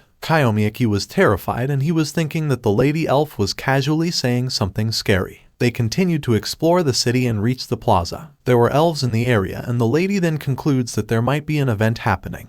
The lady invited Kyomi Aki to move closer to take a look and Kyomi Aki agreed. The one holding a show then asked everyone to move closer as he would be showing interesting magic. Kyomi Aki crossed his arms while staring at the elf in front. This elf then cast his magic while enchanting something. It turned out that he was casting a fireball and threw it above. The elf then clenched his fist and the fireball exploded like fireworks. Kyomi Aki was impressed as he admitted that it's quite powerful for a fireball. After that, the magician elf then bowed down and said that it is magic that temporarily enhances one's magic and skills. The lady elf guiding Kyomi Aki then also said that the magic he just saw was recently invented. After a few seconds, Kyomi Aki suddenly acquired a new skill, which is a skill enhancement. He was clapping thinking that this skill was a useful skill. He was also satisfied that he had a good start in this dungeon. The night came and Kyomi Aki then decided to rest. He gave thanks to the lady elf and he told her that he'd like to see more if he had some time. Yeah, you should certainly do. If you survive tomorrow, that is. The lady replied, but Kyomi Aki got annoyed. He then walked away while waving his hand and headed to his respective area to rest. The next day, he headed to the arena where the duel would happen. When he was finally in the middle, he saw people waiting for the duel to start. He waited for a minute, then he finally saw someone entering the ring. Of course, it was the Great Sinner. The Great Sinner had a muscular build body. He was smiling while staring at Kyomi Aki. Kyomi Aki felt nervous thinking that the Great Sinner is a bit different from what he had heard. The Great Sinner was chuckling knowing that he would be released from prison if he was able to kill Kyomi Aki. He then activates his magic power. A magic circle then appeared while he screamed a Latin word that means external dawn. Lightning emerges, and together with it is rain. The sky also becomes darker and Kyomi Aki grits his teeth out of annoyance knowing that the Great Sinner modified the weather. The festival must be grand. Grand magic, become nourishment for its development. The Great Sinner uttered. The rain continuously dropped and the Great Sinner cast some magic he called Aqua Nevelirium. Kyomi Aki flinched the moment he saw the aura of the magic his opponent had. All of a sudden, the rain becomes strong, but then Kyomi Aki noticed that it was only around him. He pointed down his sword while the Great Sinner casts another purple magic again. Noctiscalia, he uttered, then attacked Kyomi Aki. The ground where Kyomi Aki was standing suddenly spun like a whirlpool and became mud. The mud pulls him deeper and he grits his teeth while trying to resist. He was also annoyed by the fact that this magic was unfamiliar to him. He held on the ground while his lower body was already underground. He was suffering, but the crowd, which were all elves, was cheering for the Great Sinner. What's wrong, human? This is just the opening act. You fool, who got lured by bait and came here? The Great Sinner stated. The King of Elves was watching the duel, and he already knew that this duel would be too much for a mere human. But then, it didn't matter to him knowing that Kyomi Aki was not one of their kind who was dying. Kyomi Aki was almost drowning and he was thinking that this duel might end without him being able to do anything at this rate. He immediately activated his body enhancement ability and tried to climb back to the ground. At this point, only his eyes up to his hair the visible, including his arms. He forced himself to rise and activate his skill enhancement, and good thing that he was able to rise half of his body. Staring at him having the ability made the Great Sinner interested in him. Kyomi Aki successfully got back to the ground and he was grateful that he was able to master his skill enhancement. Right now, he can feel that he can move better than he thought. He raised his sword and attacked using his soaring sky dance sword. His attack was strong, but then he didn't hit his opponent due to the ice used to block his attack. Kyomi Aki was dumbfounded. The ice was huge. It was right in front of Kyomi Aki. The Great Sinner extended his hand while saying that human magic can only go thus far after all. The area had smoky, freezing air. Kyomi Aki then immediately used his passive, skill guard of the ice store to have a cold resistance. But then, he flinched when he saw the Great Sinner rise up his hand, casting another magic power while telling Kyomi Aki that he should know the difference in levels. The Great Sinner put down his hand, activating his skill called Crystallis Heimris. A lot of ice spikes then appeared from above and headed toward Kyomi Aki. A strong explosion happened when it all fell on the ground. The crowd was silent, waiting to see what happened to Kyomi Aki. When the smoke disappeared, they saw a huge pile of ice spikes where Kyomi Aki was standing. They were expecting that Kyomi Aki died and was already defeated by the Great Sinner, and even the Great Sinner himself was very proud and proclaimed that he could now end it once and for all to be free of the accusation. He looked at the king and asked if he was right with what he claimed, but the king of elves didn't respond. Another explosion happened behind the Great Sinner which startled him. The king and his subordinate, and even the crowd were silent, staring at the pile of ice spikes in the ring that suddenly exploded for the second time. After a few seconds, the pile of ice shattered to pieces the moment Kyomi Aki activated his flame sword radiance and managed to free himself from being stuck. The Great Sinner then laughed, knowing that Kyomi Aki withstood his power. Kyomi Aki concludes that the Great Sinner is actually not the power type after all, and he can say this as it contradicts the Great Sinner's body shape. Kyomi Aki prepared his sword to fight while the Great Sinner proclaimed that this duel was starting to get more and more interesting. The Great Sinner casts another magic power. This power creates strong lightning strikes, and he questioned Kyomi Aki if he should increase the output. Kyomi Aki then admitted that this sinner was quite a skilled elf, but deep inside of him, he was shocked to know that the Great Sinner could still get stronger. He knew that he could not withstand many more times, so he was thinking if there was any countermeasure he could use against his opponent. He then remembered information on how to tackle elves. He encountered a clumsy elf in a dungeon back in his previous life. His hair caught on fire from his own magic. After that, he ran away in a panic. Right now, he believes that there is no doubt that the Great Sinner is mistaken about his magic. Fortunately, he finally thinks of a way to deal with his opponent. He looked away from his opponent and confirmed that the all-elves had long hair. "Don't you have quite the nerve to dare look away?" the Great Sinner said while casting an attack. But then, he was startled when he saw Kyomi Aki charging at him at a fast speed. Kyomi Aki activated his body enhancement and attacked his opponent. But the elf was able to dodge with a smile on his face. Kyomi Aki then also activated his skill enhancement, and the Great Sinner at the same time was smiling to tease Kyomi Aki as he was very confident that Kyomi Aki couldn't harm him. He then flipped when Kyomi Aki swung his sword. He landed on the ground with his one toe kneeling. He then said that Kyomi Aki was unskilled, and he belittled him, claiming that Kyomi Aki's full power was not strong enough to deal with him. Kyomi Aki just smiled at him. And after a few seconds, the Great Sinner's hair dropped to the ground and the Great Sinner was dumbfounded. He now has short hair and the crowd was shocked upon seeing it. The Great Sinner was touching his head and he was mad that Kyomi Aki really dared to cut his hair. Kyomi Aki was holding the Great Sinner's cut hair and then proclaimed that elves could manipulate powerful magic with their special hair. The dark sky slowly disappeared as the sunlight showed up. The weather was already calm after Kyomi Aki found a way to deactivate the power of his opponent. Kyomi Aki then claimed that it would be the end of this duel. He was charging at his opponent while his opponent was screaming madly and cast another magic power. But then, his power was too little and he was dumbfounded upon realizing that his power was also affected after his hair was cut. Kyomi Aki then attacked him, slashing his sword several times. The Great Sinner kneeled on the ground and fell with his head first. After defeating the Great Sinner, Kyomi Aki absorbed 10 magic points. The crime of killing your own kin has been judged. Blessing to the adventurer guided by the will of the gods. The Elf King proclaimed. Petals dropped from above to the ground inside the area. The king walked towards him together with his subordinate. Kyomi Aki accepted the hand of the king and the king moved closer to him, asking him where he learned about the secret of the elf's hair. But then, Kyomi Aki didn't answer. The king then showed a small stone necklace and offered it to Kyomi Aki as a reward as long as he would keep the secret of the elves about their hair. This stone that has a square shape is the so-called abyssal magic stone, and seeing it made Kyomi Aki surprised as he knew that this was the magic stone of the final dungeon. The Abyss. The king then wears the necklace to Kyomi Aki and instructs him that if he shows it to an enchanter, the enchanter will show him how to use it. Kyomi Aki then swore to keep what he promised. The king's subordinate then handed him the moon magic stone as also a part of the reward for defeating the Great Sinner. Kyomi Aki smiled upon receiving it, and the king then also said that there was one more thing he wanted to inform him. That is, the moon magic stone can be crafted. Kyomi Aki didn't know about it, so he was surprised. He asked the king of the elves to tell him more of the details, but then the portal to exit the dungeon had appeared behind him. Farewell, adventurer. We shall meet again with the will of the gods, the king said while Kyomi Aki was forcibly exited in the portal. He then transmitted to his room and he was still dumbfounded about how he could create magic stones. He then wondered if there was also a possibility of eliminating the magic vortex from this world. The next day, the officials were having a meeting. The head had just arrived and asked if their guest was already present. The man beside him then answers yes and gets the remote control, then opens the huge screen in front of them.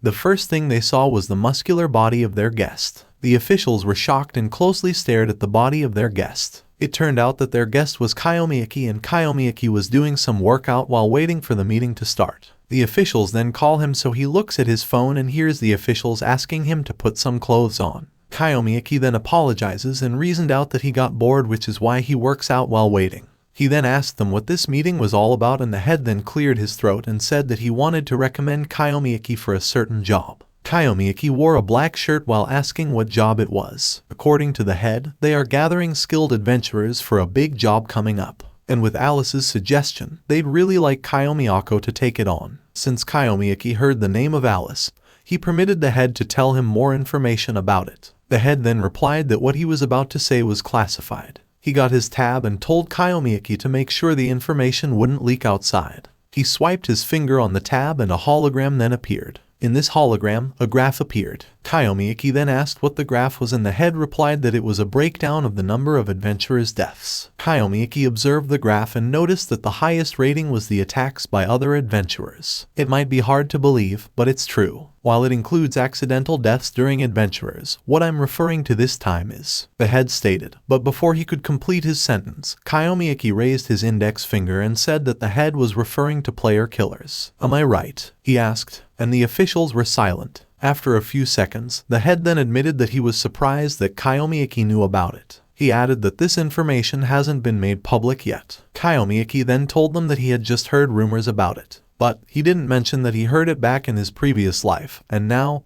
he concludes that he's being tasked with taking down these player killers. The head cleared his throat again and chose to believe Kyomi Aki's statement. According to him, the organization made up of these player killers has taken their bait. We'll catch them all on the stage we've set up. That's the plan, right? Kyomi Aki asked. The old man member of the board then smiled as he was glad that Kyomi Aki quickly understood it. He then tells Kyomi Aki that it is a dangerous secret mission, but the rewards will be of equal value. Plus, Kyomi Aki's reputation will also increase once the mission is completed. Surprisingly, they knew that Kyomi Aki was spending quite a bit on hospital bills for his sister, so they were expecting that this deal would be a good deal for Kyomi Aki. Kyomi Aki was shocked that these people knew about his sister's situation, but he didn't show any reaction to them but instead accepted the offer. No problem, I'll take it on. Give me the plan. I want to start preparing, he stated. And the head then smiled and told Kyomi Aki that he would expect great things from him. They then discussed the plan and details that had appeared on the phone screen of Kyomi Aki. Considering the achievement and skill of gathering information on the target organization, as the leader of this mission,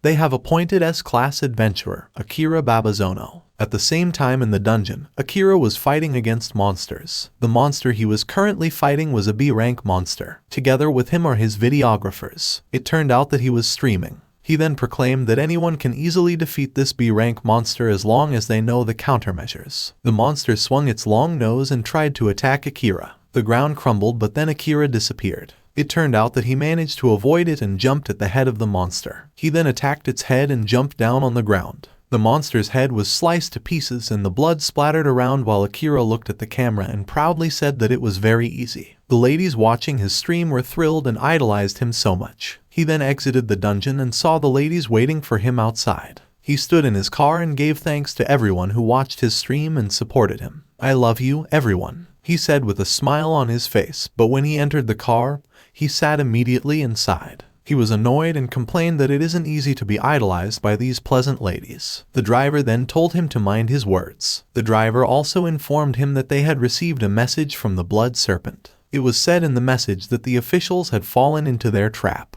Everything is going according to plan so that Akira can enjoy his rest. Akira laughed and wondered what kind of riffraff the officials had gathered. When he opened it on his phone, he found out that it was Kyomi Aki. Akira then asked if this adventurer was the one who defeated the Revenant, and the driver then answered yes. Kyomi Aki, let's meet at the Red Dungeon, shall we? Aki said with an ironic smile. Meanwhile, Kyomi Aki went to the hospital to visit his little sister. He brought some yellow roses and the nurse in charge stared at him thinking that his present for today was roses. Kyomi Aki called his sister's name while entering the room. Natsu was reading a book of flowers and the timing was really perfect since Kyomi Aki's present was also a flower. Natsu was very happy and even clapped her hands. Kyomi Aki then also informed her that he brought some good news too. We might be able to cure your illness soon. Kyomi Aki stated, which surprised Natsu. She then reminded her brother that the doctor already said that there was no cure for the illness she had. Kyomi Aki held her hand and told her that everything would be okay. Natsu finally smiled and said that she believed in her brother. They weren't aware that the nurse was peeping at them secretly and became emotional seeing their sweetness. Natsu then opened the book again and showed the yellow rose's meaning.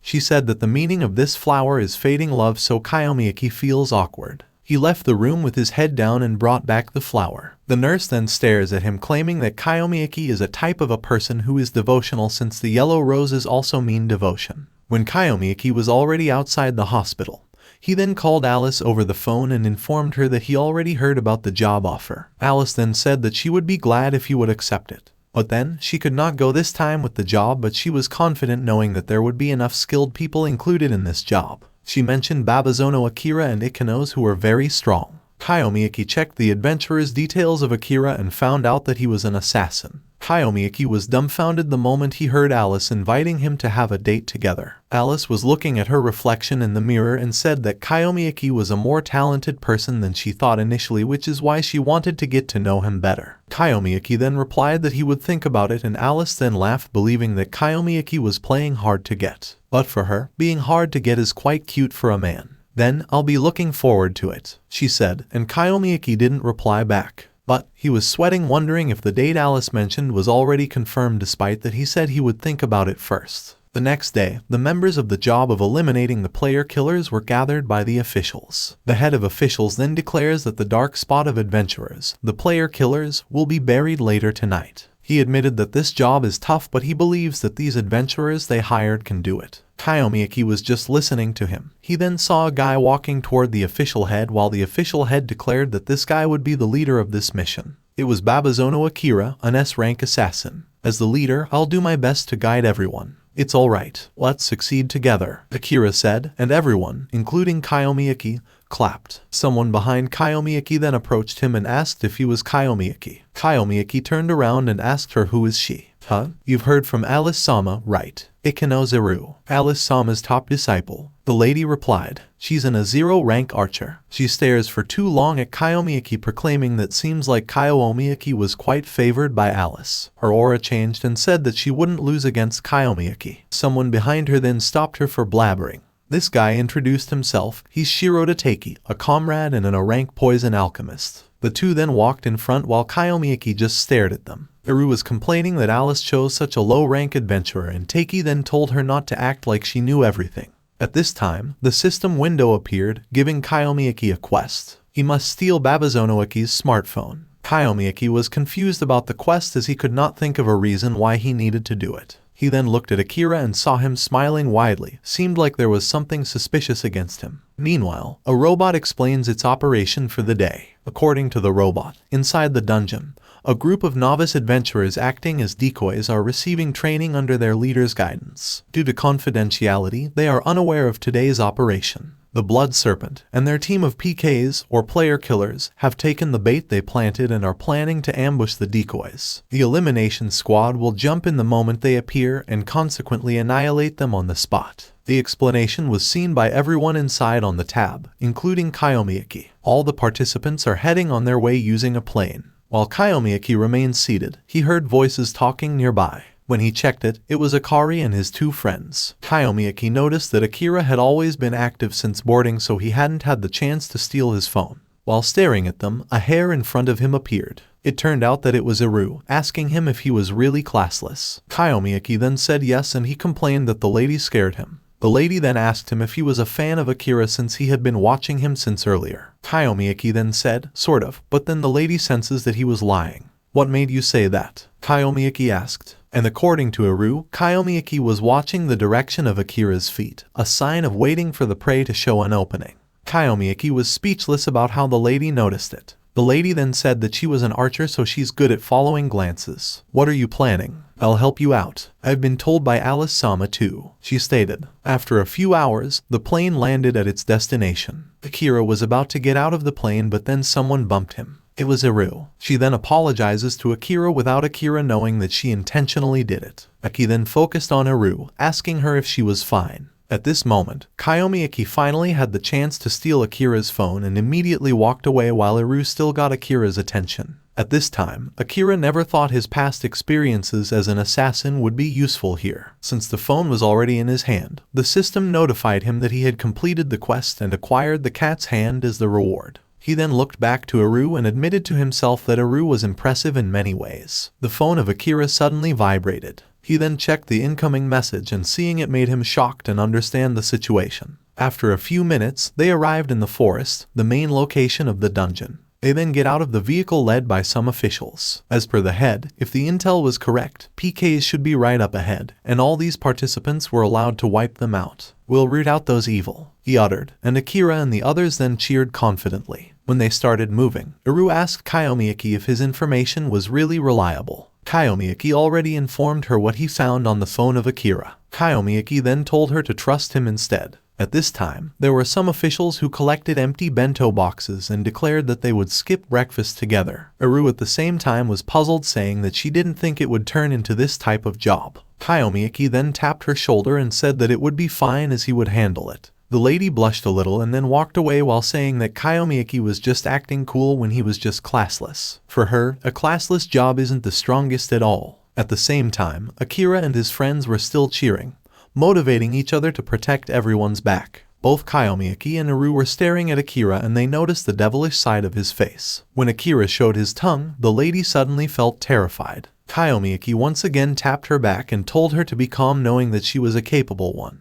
Everyone enters the dungeon one by one, and when Kyomi Aki enters, Iru realizes why Alice praises Kyomi Aki. She then entered and they all appeared in an E-rank dungeon in the ancient city. At the same time, there was a team of adventurers roaming around the dungeon. The leader held a flag and he declared that they were almost at the gate. But then a sudden explosion happened nearby. The trees on the road had collapsed, so their path was blocked. Several people then appeared with scary appearances. The adventurers were scared and one of them asked the unknown people who they were. But then, a mage casts some magic and attacks him without any hesitation. The guy flew away and slammed into the tree. The other adventurers were nervous, knowing that these unknown people had bad intentions toward them. A man with an eye patch licked the dagger he was holding and said that it was time for them to have some fun. Akira then came and told these people that they were right on time. Akira and the others headed to them, and the men with him then proudly said that they were the extermination squad who won't let PKs have their way. "Sorry to keep you waiting," Aki stated and winked. The adventurers were so happy to see Akira, the adventurer that they idolized. With Akira, the adventurers expected that they would be safe. Hearing their words made the other men with Akira annoyed, thinking that these adventurers only believe in Akira's ability. All of a sudden, one of them was attacked in the head. He was suffering in pain. And the same thing happens to his two male companions. They feel like they are choking and their body also feels numb. They fell on the ground behind Akira and the adventurers were terrified. The PKs then ironically smiled, and Akira at the same time was possessed with a dark aura. He then laughed together with the PKs, and the guy together with him earlier asked him what was going on. "The evil is everything that emerges from weakness," Akira replied and stomped on the head of the guy. The guy screamed in agony while Akira at the same time stated that an S-rank adventurer, an influencer, and a popular figure fooled these people who gathered without knowing his true nature. "Listen up. The one who found the blood serpent was me," he added. Everyone was shocked upon hearing it, as they never expected that the person they idolized was evil in nature. His evil companions then guffaw and tell everyone not to resist, as they believe that these adventurers Akira fooled cannot beat Akira after all. Akira then gets a sharp dagger and plans to stab the man he was beating. He proclaimed that the weak in reality evil must be exterminated. Akira really attacked, but then the guy was confused as to why he didn't feel any pain at all. Then he found out that someone blocked Akira's dagger just to save him. Upon seeing that it was Kyomi Aki, Akira laughed and said that Kyomi Aki was indeed energetic. "I lost your appetite, you see," Kyomi Aki replied while showing Akira his phone. Akira was shocked as he couldn't think how Kyomi Aki stole his phone. He then sees Iru and concludes that it is because of Iru giving Kyomi Aki a chance to make the move. Still, Akira laughed and his eyes were shining while staring at Iru. He then proclaimed that their plan had been spied on. He then said that Kyomi Aki is a bit of a compulsive thief. Still, judging by the fact that you didn't share it with anyone else, you couldn't believe it before seeing the whole picture, right? Akira stated. At this moment, the people with them collapsed. And for Kyomi Aki, Akira's conclusion was right. He couldn't unlock the phone, so he only saw part of the message. Since there was a possibility that there were conspirators other than Akira, they couldn't trust the entire subjugation team. Even if I didn't know everything, I've had a hunch, Uru said while pointing her finger at Taki. She concludes that Taki was part of the plan of Akira by poison the food. Akira nodded and showed the poison he used while saying, "The plan was a bit off, that's all there is to it." Akira then clapped and widely smiled, saying that Uru's conclusion was correct, which is why he clapped to applaud the lady. Since there are so many under his command, he is confident that Kyomi Aki and Uru cannot do anything against them, knowing that one of these two, which is Kyomi Aki, is just a D class. Kyomi Aki was still kneeling on the ground, seeing the Blood Serpent Guild laughing at him. Uru was so annoyed at this guild. She then decided to buy some time and ordered Kyomi Aki to report the truth to the authorities and to Alice with his life on the line. She grabbed some arrows, but then Kyomi Aki assisted the man to lean while refusing Uru's command. He then reminded the lady that he was hired just to deal with the PKs, nothing else. What can a mere D-class adventurer even do? Uru said, but then Kyomi Aki told her not to worry about him. You can just go and report them, he added. Uru became annoyed. She strongly stomped on the ground while reminding Kyomi Aki that she was asked by Alice to look after him. Kyomi Aki then said Uru is such a sincere person. But inside him, he wants the lady to leave as he doesn't want her to die. Akira suddenly interrupted them, asking if they were done with their chit-chat. At this time, Akira was behind Kyomi Aki, so Kyomi Aki got startled and moved away. He was so confused about how Akira went closer to him. He was sure that the move Akira used was an assassin movement skill, specifically a shadow step. Akira was smiling at him. He stood and uttered Kyomi Aki's name and stated that he had been interested in Kyomi Aki for a while. He then declared to kill every adventurer without leaving a single one.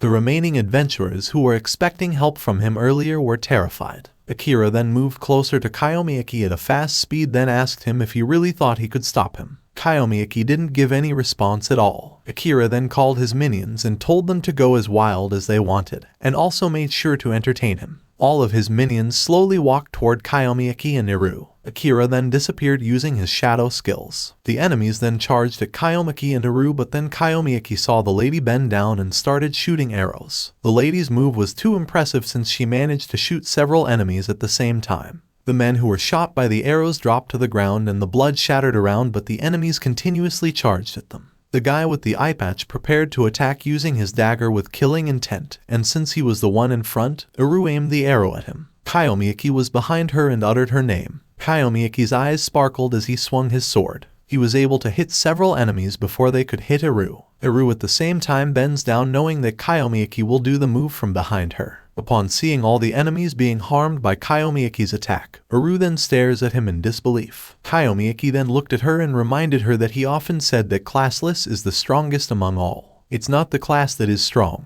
It's you, Uru replied with a poker face. All of a sudden, a bottle of poison was thrown toward them. It spun in the middle of Kyomi Aki and Uru, and seeing what was inside made Uru shocked and commanded Kyomi Aki to move away. When the bottle got broken, the poison leaked. Kyomi Aki and Uru then jumped away from it, but then they both got separated. Your opponent is me. As fellow a class, let's be friends, Taki said while holding different kinds of poisons. Uru then looked at him and pulled 3 arrows. She then aimed it at Taki while proclaiming that she would end this battle quickly. Taki then told her that she speak as if strength is the only thing that matters, and he added that Uru's way of speak has always pissed him off. He then crossed his arms and threw away the poisons he was holding at Uru. Uru then released her arrows and destroyed all the poisons while she said something like that, "I'll never understand." Taki then laughed and still had confidence despite that all the poison shattered. The shattered poisons sparkle and Uru then stares at it. It then creates a strong explosion and the area where Uru is standing is covered with purple smoke. Taki was laughing as he was expecting that Uru was harmed. I know you'd shoot. Poison can sometimes cause explosions too. That's all there is to it, Taki stated. But upon completing his words, he got struck by the arrow on his shoulder, causing too much bleeding. Uru then pointed her index finger at Taki and told him that he was an idiot for blocking his own view without knowing that arrows don't always come from the front. She was kneeling on the ground with a smile on her face despite that she gained scratches after the explosion. Taki kneeled on the ground while proclaiming that it was impossible for them to be defeated. His blood continuously dropped and he fell to the ground. Uru then calls Kyomi Aki, asking him if he is still alive. Since she turned around, she saw it with her 2 eyes that Kyomi Aki was still unharmed. Eru then smiled and said that Kyomi Aki is quite a reliable classless person. Kyomi Aki was flustered upon hearing Akira's voice, who suddenly appeared behind. He turned around, but then Akira stabbed him without any hesitation. His blood dropped and he was wounded in the chest. Akira chuckled and said that nothing starts until he stop in. Kyomi Aki was staring at Akira and he realized that Akira was indeed quite fast. He concludes that the current him right now can't keep up with Akira's strength. Akira was standing in the middle of the two, and knowing that Akira was clearly in a different league, Eru shouted to Kyomi Aki to run away. Akira's aura is a bit different, a scary aura. Despite what Eru wanted Kyomi Aki to do, Kyomi Aki didn't listen at all and he even dared to smile. Eru was confused as to why Kyomi Aki was smiling. Kyomi Aki then prepared his sword to attack. Akira at the same time used his shadow skill to make a move, but then Kyomi Aki's eyes shone as he threw away his sword to the area where Akira was positioned. Akira was dumbfounded when his back was stabbed by the arrow of Kyomi Aki, even though he used shadow skill. He was so confused about how it happened. Kyomi Aki then proudly said, "My bad. I've been the top assassin for over 10 years too." Akira's shadow remained in the same position for a moment. He then deactivates his shadow skill and strongly stomps on the sword of Kyomi Aki. "I can't just call it a coincidence. Why do you know the weaknesses of Shadow Step?" he stated. Kyomi Aki then lied that he just knew a bit about assassins. But then, Akira won't believe it, and for him, Kyomi Aki is full of mystery. He was hiding one hand on his back as he was holding a dagger. He then showed the dagger while he was smiling ironically and cut his own finger. "Do you know this?" he asked. His blood dripped on the ground and created a purple smoke. The smoke covered the surroundings,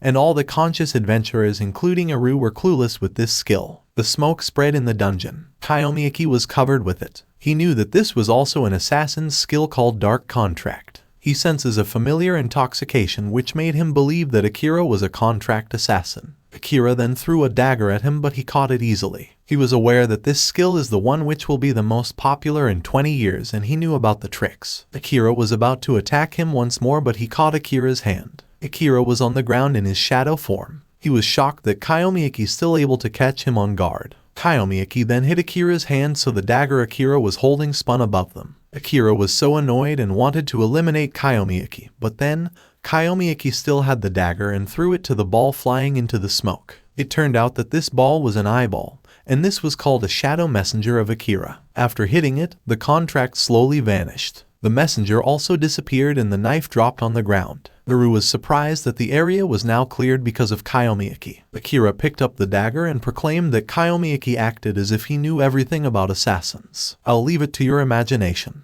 You're fundamentally misunderstanding something," he added while charging toward Kyomi Aki. He was about to attack Kyomi Aki with his dagger, but Kyomi Aki deflected it. He swung his leg and kicked Kyomi Aki with full force. Kyomi Aki slammed on the railings and he heard Akira stating that even if he can counterattack, he can't still beat an S-class like Akira. Kyomi Aki was still leaning on the railing. Eru feels that he is now too weak to fight back, so she runs toward him and prepares to shoot. She was standing in front of Kyomi Aki to block Akira from hurting Kyomi Aki. Akira was ironically laughing at her, but then his mood changed when he saw Kyomi Aki raise his head and asked him why he was laughing. "I thought it was obvious for an assassin, but I'm saved by your low attack power," he stated. If it was a different S-class job, he believes he have been instantly killed. "Attack power, I see. So, do you have a chance of winning?" Akira replied. Right now, Kyomi Aki already stood and asked Eru to move away. He then replied yes, as he was confident that he really had a chance of winning against Akira. He then opened his status window and checked his proficiency status, which is 81 points. Eru was shocked to see the status in front of Kyomi Aki. Kyomi Aki at the same time confirmed that he met the condition to unlock a hidden job. Both Eru and Akira were shocked as they never thought there was a hidden job. Kyomi Aki then unlocked and released it immediately. He then changes his job, and during the process, he is possessed with an azure light surrounding his body. He recalled the steps he had taken and he knew everything he did was for this moment. A coat then appeared and Kyomi Aki wore it. It turned out that the hidden job he unlocked was a crafter and he finally obtained it. His eyes had different colors. He was staring at Akira and saw Akira's face so clueless about what crafter means. Eru at the same time said that she never heard of a job that required being classless. But as per Kyomi Aki, being classless was different from a requirement. And according to him, the classless job was chosen because proficiency accumulates quickly. Akira then said that he doesn't know what proficiency is, but he still believes that job-changing job won't close the gap in their skills. He then threw his dagger to Kyomi Aki and it multiplied as he used his serpent strike skill. Kyomi Aki then activated his craft skill and a blinding light appeared with a weapon coming it. The thrall's greatsword then dropped on the ground and all the dagger was blocked. Akira was shocked to see Kyomi Aki summon a weapon in front of him. Kyomi Aki then told him that he didn't summon it but instead created it. It's too soon to be surprised, he added, and creates several weapons again. Akira was terrified knowing that he would now be in danger. Eru at the same time knew that the amount of magic power in each weapon was insurmountable. Come S-class assassin, I'll show you the view from the top of proficiency, Kyomi Aki uttered. Akira could not believe that there was a job that created swords. Kyomi Aki was smiling at him and said that this job is different from summoning a duplicate with magic power. Akira is in disbelief that creating this much material with a single person's magic power is possible. He was sweating, he was trembling, thinking that there was no way a mere D-class could surpass him. What's wrong? If you won't come, I'll come to you, Kyomi Aki said. He then crafted a long sword, and when it appeared, Akira got nervous. Kyomi Aki then controlled the long sword with his hand and stabbed it to Akira without any hesitation. Akira was dumbfounded,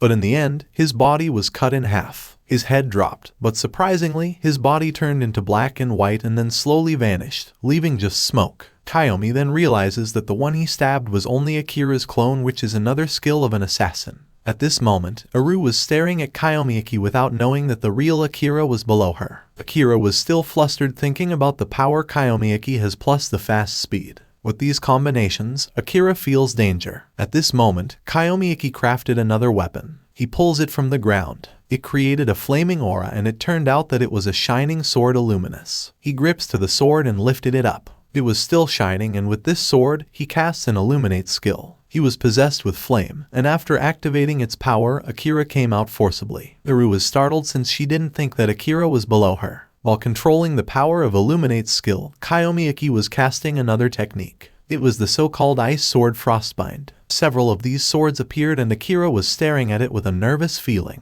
He then runs away knowing that Kyomi Aki won't show any mercy. But then, Kyomi Aki released all the swords and attacked them toward Akira. Akira avoided some of the swords but then he tripped and fell on the ground. He was stuck due to the ice wrapped on his feet. What the hell are you? Weren't you classless? How can you break an assassin's skill so easily? Akira stated. Kyomi Aki walked toward him and replied that with both attack power and defense power being low, and the only distinguishable feature mobility being sealed, there was nothing else Akira could do. Akira was staring mad at him and he then told him that it was now over. He casts more swords and seeing it made Akira flustered more. Kyomi Aki then released all the swords and Akira put his hands in front to block the swords from hurting him. But what a bare-handed hands could do. In the end, he was struck with numerous swords and died. His minions were staring at him and were speechless. None of them dared to attack Kyomi Aki. Anyone else who wants to keep going? Kyomi Aki asked, but nobody responded and shockingly dropped all their weapons and surrendered. Kyomi Aki breathed deeply and smiled seeing the adventurers jumping in happiness and cheering his victory. Eru at the same time handed antidotes to the wounded adventurers. Everyone gained consciousness and helped each other. Eru looked at Kyomi Aki and saw him tying all the members of the Blood Serpent. And for Eru, Kyomi Aki became quite impressive all of a sudden. After tying all the PKs, Kyomi Aki rested for a bit as he felt dizzy knowing that the skills he used consumed an insane amount of magic power. Plus, he pushed himself a bit too hard. Eru approached him and acknowledged him for doing a good job. The lady then asked him what incredible power he showed and he then said that he already explained it. Kyomi Aki also realizes that no one knows about the hidden class in this era and he was expecting that 20 years from now, this would be information that could only be obtained through S-class connections. How do you plan to explain it to everyone else? I'm a D-class adventurer who changed to a hidden job and defeated an S-class assassin. Maybe. It wouldn't be surprising if it caused a big uproar in the news tomorrow, Eru stated. Kyomi Aki flinched and then asked the lady if it was dangerous after all. The lady then said it was way too dangerous and would turn the world upside down. Eru sat above the rail and said that she would try to talk to Alice and ask for help from her in keeping it a secret. She then asked Kyomi Aki the information about a hidden job and how it works. "Can I unlock the crafter job too?" she added while pinpointing herself with a smile. Unlocking crafter requires proficiency, however, the proficiency grows at different rates for each weapon. Even among them, greatswords are quite difficult to level up. Those special quests and the knowledge from Kyomi Aki's previous life, that's at least for the greatsword type crafter. Even if he shared this information, he knew that achieving it would probably be tough. Since he didn't respond to Iru's question, Iru told him to reach her instead of thinking about the hidden job alone. "Even if I teach you, it's unlikely that you will replicate," he answered, and the lady then said he was so harsh at her. "In exchange, I'll teach you a bit about archery," Kyomi Aki added, which confused the lady. In his previous life playthrough, he experienced a lot of legendary weapons. He tells the lady that he knows a bit about archery, but then the lady believes that he just claims to know everything. "Who are you really?" she asked, and Kyomi Aki casually responded that he was just an adventurer. He then told the lady to better keep the hidden job in secret, and the lady then answered that it was what she intended to do. While they were talking, the adventurers approached him and gave thanks. They asked his name and also asked him the information on the skill he used to defeat Akira. Kyomi Aki flinched as he realized that there were people during his battle against Akira, so they also witnessed that he used unfamiliar skills. Iru then whispered to him, telling him that keeping a secret now is a bit difficult. Kyomi Aki slightly smiled and told his name. He told them that he could tell them everything. However, there was a but. Meanwhile, in the Adventurers Bureau, the news of Akira Babazono being arrested had spread. Of course, the people were shocked since they never expected Akira to do such a thing. The report said that Akira was conducting a training session for a group of novice adventurers in an E-class dungeon with the intent to kill them. He was arrested right in the dungeon alongside his dozens of accomplices in the conspiracy. The police suspect that he is the founder of the PK clan, a blood serpent, and has attacked numerous adventurers up to now. It's currently being investigated about this case and the other potential crimes. Because of the news, the people in the Adventurers Guild were so busy receiving calls asking about Akira's crime. The lady attendant was worried about the situation. She was looking around and saw Kyomi Aki walking toward her. The people were staring at Kyomi Aki, but Kyomi Aki ignored them all. He went straight to the attendant and told her that he would like to settle the job. According to the lady, the situation has been escalated, so they need to discuss first how to respond. Kyomi Aki wondered why the discussion was needed, but then the lady said it's gotten out of hand. At this time, Kyomi Aki saw Alice on the second floor looking at him. "Everyone around can hear, so let's talk over there," Alice said. Kyomi Aki agreed and went inside the room on the second floor. He saw people waiting for him, including Iru. Iru stood and waved at him. Alice then smiled, believing that both Iru and Kyomi Aki had gotten close. But then, Kyomi Aki said no, which shocked Iru. Alice suddenly tapped Iru's head and said, "Iru, this time was really tough, right? Well done." Iru was thrilled upon receiving an appreciation from Alice. And all of a sudden, the people right in front of them suddenly stood and bowed their heads down. The man with the eyeglasses then apologizes to Alice and admits that he never imagined a player killer would infiltrate their squad. Alice then said that Akira was a genius at deception, so it is inevitable that they didn't suspect him. "I have no excuses," the man with the eyeglasses replied. He then called Kyomi Aki and declared that he would like to promote him to a C-class adventurer in addition to financial compensation. Iru was shocked upon hearing it, while Kyomi Aki said, "Just recently, I received a notification about a rapid promotion to D-class. Such an unprecedented speed of promotions has never happened before." He became puzzled when the man with the eyeglasses told him that he should be more joyful about it, and he claimed that there is no precedent for it. For confirmation, he has called 3 representatives who are the Adventurers Bureau Director, S-Class Adventurer Goki, Miyata Goki, and an S-Class Adventurer, Alice Takagi. Kyomi Aki was confused when he heard that Alice was one of the representatives. Alice then proudly said, "That's right. Do you now realize how amazing I am?" But Kyomi Aki didn't show any reaction to being amazed at her. All of a sudden, someone punched the table strongly. It was Goki. He was annoyed, informing everyone that he didn't come for a chit-chat. Kyomi Aki, Iru, and Alice then looked at him, and Goki then stated, "Since a lower class defeated an S-class adventurer, I got curious about what kind of person he might be." He then opened Kyomi Aki's information with his tab and found out that Kyomi Aki is only a level 11 with a classless job. He feels something suspicious about it, so he suddenly grabs Kyomi Aki's cloth and tells him that he must be another swindler like Akira. What kind of trick did you use, huh? He asked. Kyomi Aki then ordered him to let go, but then Goki commanded him to try escaping on his own using the power he had as a classless. But then, before Kyomi Aki could do anything, the man with the eyeglasses asked them to stop, knowing that combat within the bureau is prohibited. Shockingly, the director permitted Kyomi Aki to do what Goki asked for. You're kidding, right? Stop this before it escalates, Iru said with annoyance. What's wrong? He should be a C-class, right? Or was that all bluff too? Goki said while staring at Kyomi Aki. At this moment, Goki felt something strange from behind. As he checked it, he saw several swords heading to him. He flustered upon seeing it. But before it could strike him, Alice interfered and commanded Goki to back off. Goki was sweating because of the nervousness he felt. He then let go of Kyomi Aki with anger and left the room. Alice then apologizes to Kyomi Aki and informs him that Goki is one of the weaker S-class in both skill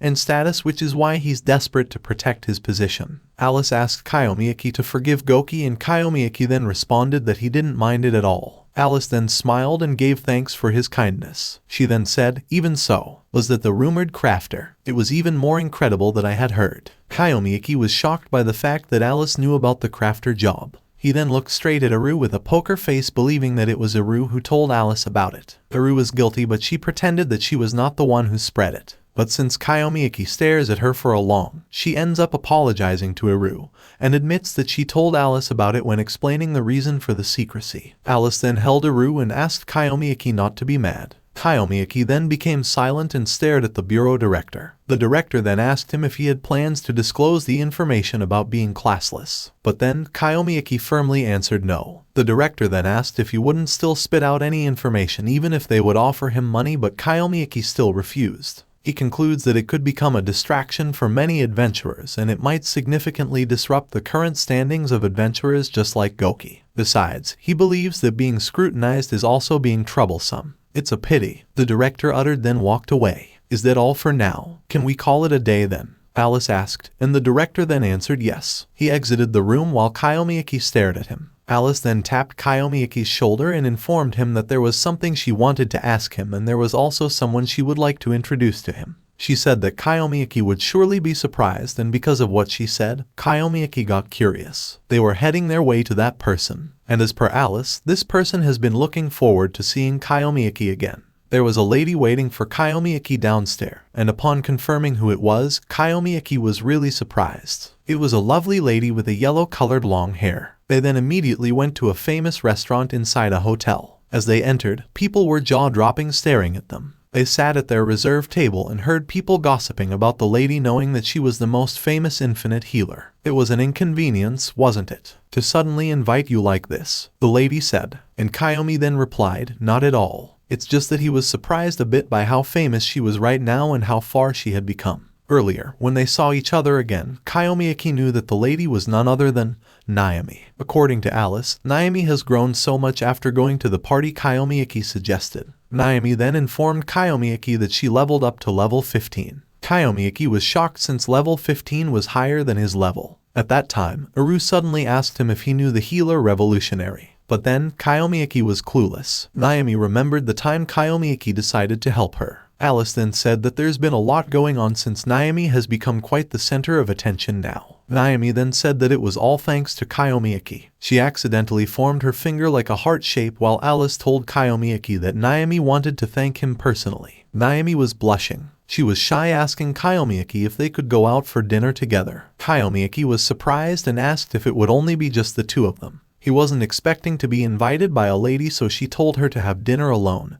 and enjoy herself. Alice then told him that Naami was really grateful to him. Kyomi Aki thought for a moment and ended up agreeing with the lady. Naami was so happy while Alice then said, it's decided then. Leave it to me. Everything's already set up. Back in the present time, both Naami and Kyomi Aki take an order, and while the lady is picking food, Kyomi Aki stares at her with a smile on his face as he is just glad that Naami really changed a lot and now become much brighter than before. Of course, Naami didn't forget that it was all because of Kyomi Aki for introducing her to a party with a necromancer. Without that chance, she thinks she would still be stuck in the past, being belittled by others, scolded for not healing them right, and calling her useless. Ever since she learned Soul Heal with his current party, both she and the world around her have completely transformed. While telling it to Kyomi Aki, she was really genuinely happy. Kyomi Aki was also glad of what she achieved. He knew that a healer cannot learn the soul heal unless they are with a necromancer. It's a crucial skill for supporting weaker healers in the early levels. In the world 20 years from now, it's a common combination. In this world, Naami has become a pioneer in that. I, who was weak and could contribute nothing, became able to help everyone in the party, and I was told that I've given hope to other healers in the same situation, Naami stated. She was thankful to the soul heal since it is the reason why the healer job has gained popularity. If there are more healers, she believes that the survival rate of adventurers will increase. She was so grateful for the fact that soul heal is such a good skill. Staring at her made Kyomi Aki feel that she was really very happy. They then decided to dig in on their food since everything was ready. Naami started eating her pasta and she was thrilled, saying that it was very delicious. Kyomi Aki didn't say more words and just stared at her with a smile on his face. After eating a little of the dish he ordered, he suddenly stopped, so Naami thought that the food didn't suit his taste. He then informed the lady that the food was delicious. It's just that he wants his sister to taste it too. He informed Naami that his sister had been hospitalized since young due to a magic fever. Naami was sad upon hearing it. She then said that she thinks there's still a lot of potential in healers. She concludes that she might even be able to cure Kyomi Aki's sister if she gets stronger. After eating their meal, Naami then held Kyomi Aki's hand and told him to let her know if there was anything she could do to help him.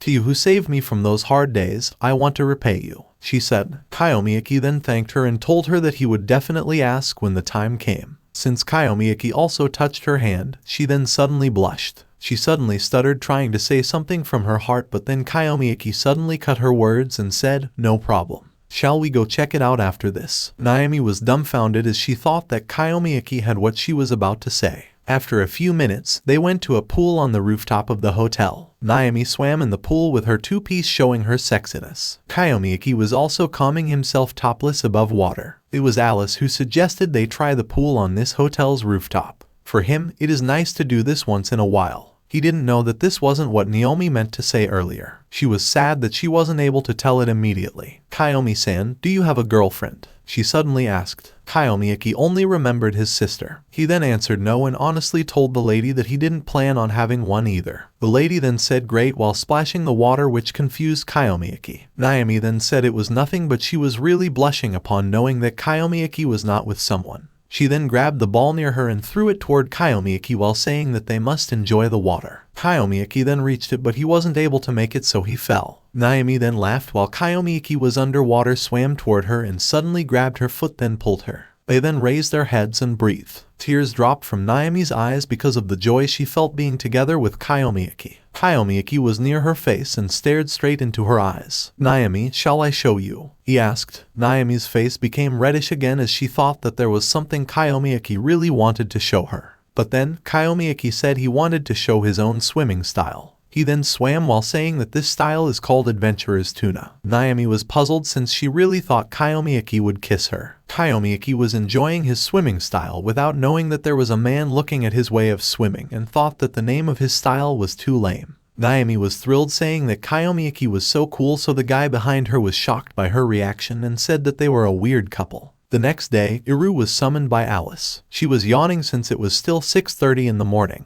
She was summoned together with Kyomi Aki and Naami in the Adventurers Guild lobby, specifically at the conversation area. A new team formation. "Congratulations," Alice said while clapping her hands. The three then asked why they were summoned early in the morning. Alice then informed them that the three of them would take on the B-rank dungeon, Cursed Underground Tomb, from now on. And if they succeed, Alice is willing to invite them to join her clan, which is the S-rank clan, Carnelian Rage. The three were shocked upon hearing it. "We're quite strict," thought, "you know that. If you're interested, how about it?" Alice said. Kyomi Aki then sees it as a test to enter Alice's clan.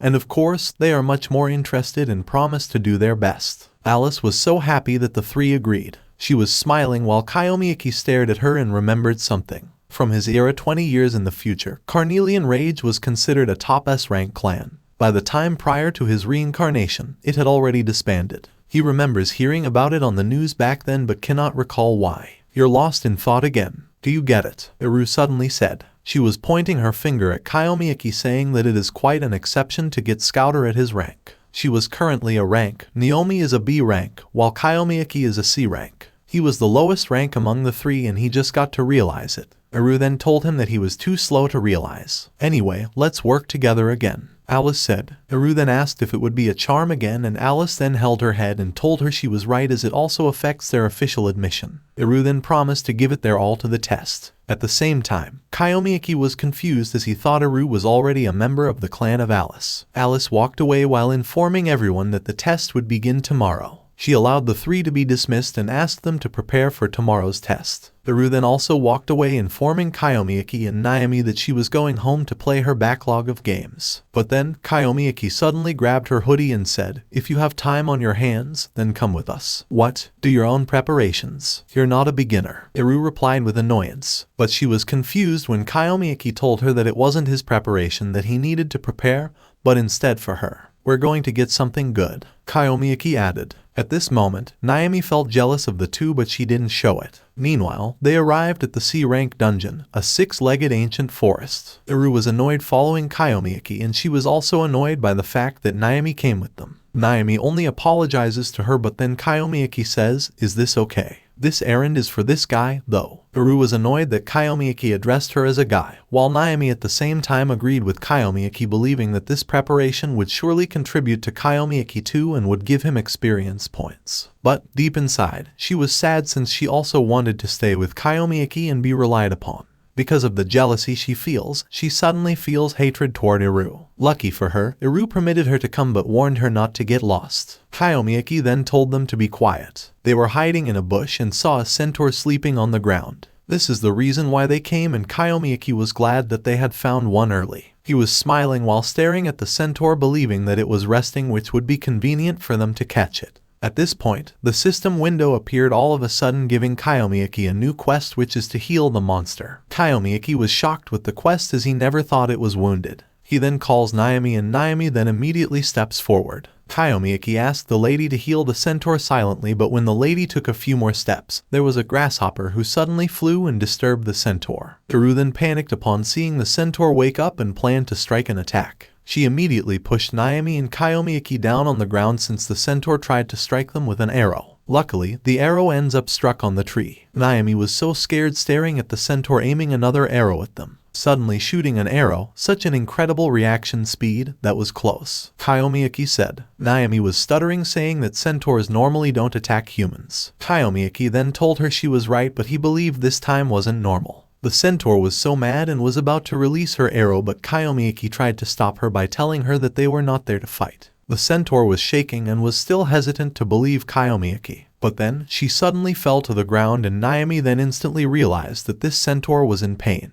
Kyomi Aki then noticed something. He then called Eru and warned her to be careful. He also asked her if she heard anything, but Eru said no, and she asked Kyomi Aki if there was something to be cautious about. Before she could get a response, she also suddenly fell to the ground and screamed in pain. Kyomi Aki and Naami were worried for her. Kyomi Aki then informed Eru who was the one who awakened the centaur, and that is the poison monsters. And that monsters were flying above Eru. Eru was screaming since the insect was so near to her. This poison monster is a C-class venomous insect, or so-called veninsect. Eru was screaming for help. Kyomi Aki then crafted a demon blade Muramasa and attacked the insect with it.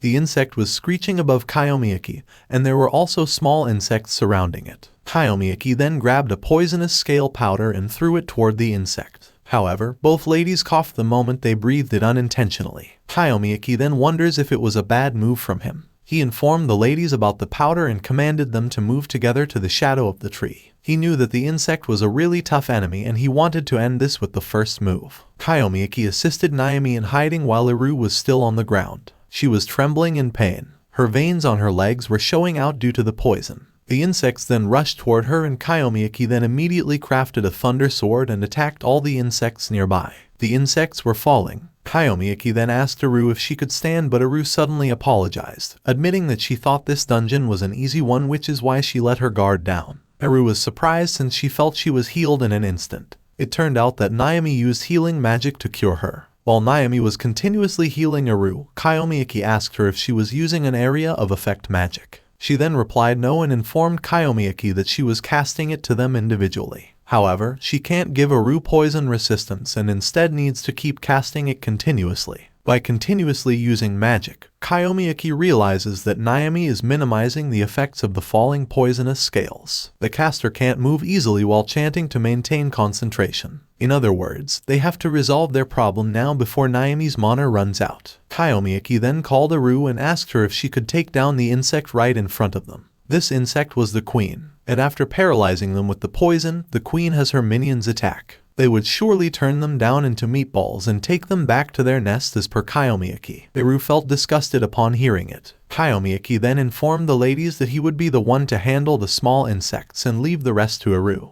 Aru then agreed with him and they both started attacking the monsters. Kyomi Aki managed to eliminate numerous small insects which angered the queen insect. "If you're mad, come down here," Aru screamed and released 3 arrows. The 2 arrows struck on the queen's wing but the other one flopped. The queen insect stares straight at Aru and Aru is nervous knowing that her arrows don't have much effect on the insect. Naami continuously gives them buffs and regenerates their health and Aru knows they need to hurry and eliminate all the insects. The queen insect flies toward her, aiming its sharp sting and hitting her with it causing her to slam on the ground. She slid backward and moaned in pain. Kyomi Aki called her name and was worried for her. She then said she was fine and she immediately aimed another arrow at the queen insect. But the moment she released it, the queen insect blocked it with its sting. Aru panicked as she didn't know what else she could do. At this moment, someone held her arm. She looked at it and saw that it was the centaur. The centaur handed her a bow and seeing it made her confused. At the same time, Kyomi Aki crafted a troll's greatsword and blocked the queen insect as it was planning to attack Aru. Aru flustered while the queen insect was stuck. "I'm borrowing this," Aru proclaimed and extended the arrow. She was using the bow of the centaur and the moment she released the arrow, it created a powerful shimmering light. Finally, Aru was able to hit and harm the queen insect as she aimed its face. The queen insect was screeching in agony causing it to be unable to fight back. Kyomi Aki then charged the queen insect with a sword and activated skill enhancement. He then attacked the queen insect with his thunder sword and the insect's blood splattered.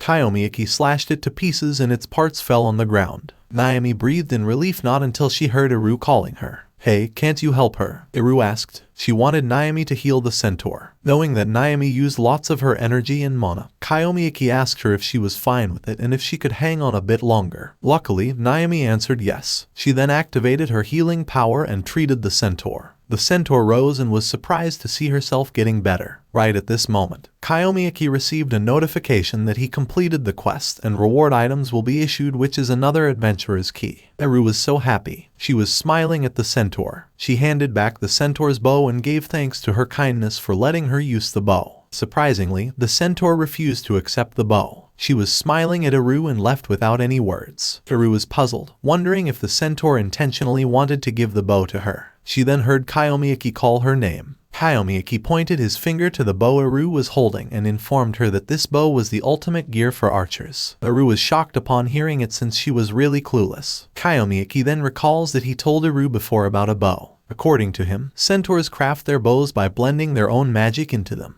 The performance of these bows far surpasses anything made by humans. It's not something that anyone can easily get their hands on, which is why he originally plans to steal it. However, Aru easily gets in from the centaur without stealing it. Aru then told him he was such a wicked person. "Still, I can tell that it's an amazing bow just by touching it," Aru stated. Naami was also impressed by the bow, and Aru was shocked that Naami's treatment toward her had changed. She then smiled at her and honestly told her that she was surprised when she showed up but she was glad that she came. Witnessing Naami continuously casting magic earlier made her proud and calls her an amazing revolutionary healer. Naami was touched by what she said. She was crying in happiness and seeing her cry made Aru panic and ask her if she was fine. Kyomi Aki on the other hand was proud of both ladies as they were able to solve the trouble and gained a lot. He looked at the arrow of the centaur that struck on the tree beside him and it turned out that there was a small insect stuck on it. He then realizes that the centaur never had any plan to attack them from the beginning.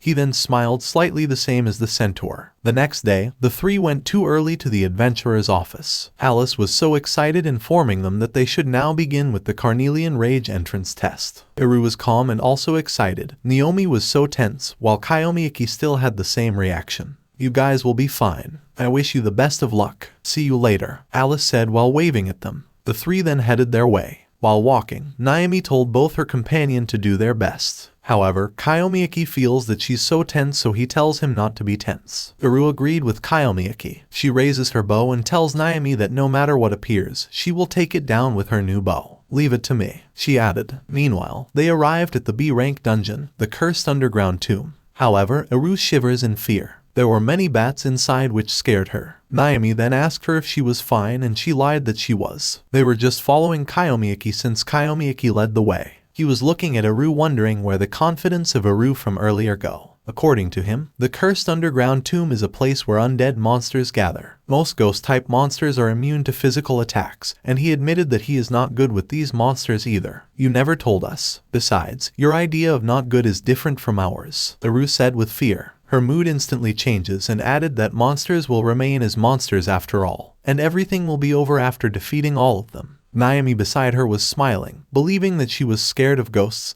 but then she lied she was not. Naami knew that Uru was lying, so she touched her hand and permitted her to hold her if she was scared. Naami was not scared. She was used to it since she was at a party with a necromancer. While they were walking, there was something moving on the ground making it crumble. Kyomi Aki and the two ladies were startled and moved backward as they saw monsters coming out. It's a C-rank monster, goblin zombies. Uru then grabbed an arrow and confidently said that it was just a goblin. Naami then promised to support her while she was fighting. However, Naami saw someone in the dark. It was a lady with long blue hair and its eyes were glaring at them. Uru panicked. She trembles in fear while telling her companions that the ghost appeared. Kyomi Aki then told her to save her reactions for later. The goblin zombies charged toward them and Kyomi Aki immediately crafted an Excalibur and charged to the zombies. He slashed them without any hesitations and the zombies burned in flame. Naami was so impressed by Kyomi Aki knowing that he uses a holy attribute. When Uru looked in the direction of the ghost she had seen earlier, she found out it was gone already. She was nervous, telling her companions that the ghost was gone.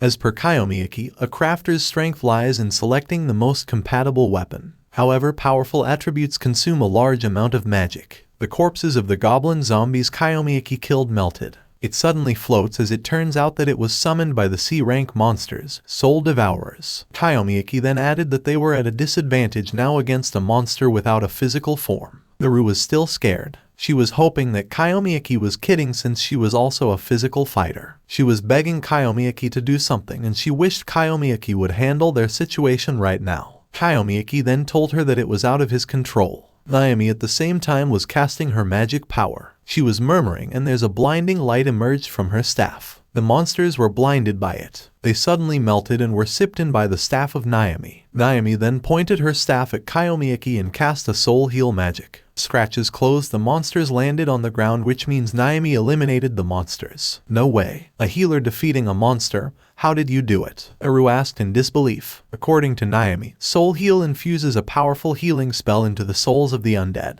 The excess healing is converted into increased magic power for the recipient. She was grateful to Kyomi Aki that she learned it because of him. Right now, Uru realizes why everyone calls Naami a revolutionary healer. She was amazed with her ability, the same as Kyomi Aki. Kyomi Aki admitted to himself that the amount of healing and the magic power boost of Naami was more than he expected. Now, he could say that Naami has grown more than he imagined. With this, he concludes that they might be able to handle the guy who's to come ahead. Kyomi Aki then heard Uru screaming. It turned out that there were lots of zombies surrounding them. This is really bad. Let's move and lose them. Run, Kyomi Aki said. The three of them run away while the zombies chase them. Uru was nervous. She asked Kyomi Aki if she had an idea where they were going. More or less, Kyomi Aki replied. He have been here before after all, which is why he was a little bit confident. However, as they reached their destination, they were cornered. Uru was scared, saying that there was no path to escape. But for Kyomi Aki, there is definitely a path here, and since he doesn't see one, he deduces that things must have changed since he last came. Sorry, we'll have to fight, he said. He moved in front and saw lots of monsters heading their way. Uru then grabbed an arrow, but Naami suddenly heard someone singing.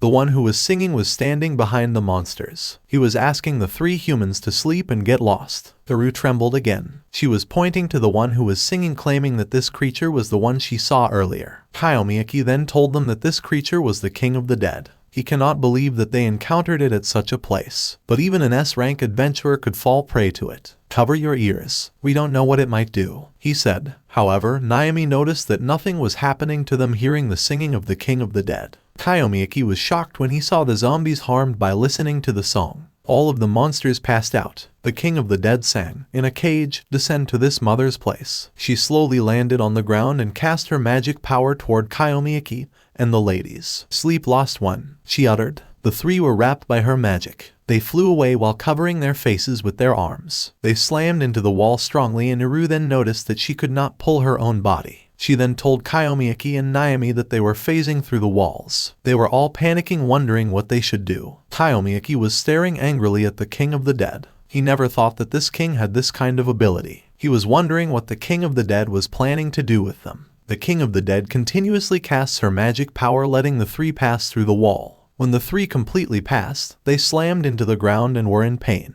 They then found themselves inside a dark room that seemed to be a hidden room. The king of the dead also passed through the wall, which startles Iru. The king entered without any hesitation, and the three immediately positioned to fight back. It doesn't seem to be hostile. What are you plotting? Kyomi Aki stated. The king extended her hand. She was looking at Naami and asked her to let her lend her power. Naami was confused as to why, while Iru behind became more scared upon knowing that the king spoke. The king of the dead activates a soul liberation, and there is a lantern that appeared held by a man wrapped with a chain and was holding a weapon. As per Kyomi Aki, this man is the soul captor, the boss of this dungeon. Naami then asked him what is soul liberation, and Kyomi Aki replied that it captures the soul of the dead and uses their magic power. The captured souls become magic resources, giving the boss immense power. For some reason, it wants to cut off its magic power source, which can be achieved with Naami's skill, the Soul Heal. Naami was shocked upon hearing it. As per the system, Soul Heal is a magic that converts the souls of the dead into powerful healing magic. Naami was speechless. Kyomi Aki then said, I guessed correctly, right, Death King? However, the Death King never responded and just closed her eyes. You know too much, don't you? Isn't this your first time here? Iru said. However, Kyomi Aki didn't give any comment at all. At this moment, the king turned around and touched the wall. The wall cracked and the king made a huge hole. She pointed inside the hole, and Kyomi Aki then concluded that the boss was ahead. He invited everyone to enter and he led the way. As they reached the bottom, they saw souls roaming around. The boss then instantly saw them. It's a rank monster, Soul Captor. The boss roared, which almost blew away the ladies. As long as we follow the plan, we'll be fine. Let's go, Kyomi Aki said. Naami then enchanted a magic spell while the boss at the same time casts his magic power. He then attacked the three with his power, and seeing his powerful magic with a huge attack range made Iru terrified. Even Kyomi Aki wasn't sure if they were able to dodge this attack. To their surprise, a shield surrounded them that blocked the attack of the boss. It turned out that it was the king of the dead who used her soul curtain. Kyomi Aki was confused as to why the Death King was helping them. The king looked at them without knowing that the boss of the dungeon was casting his magic using the lantern.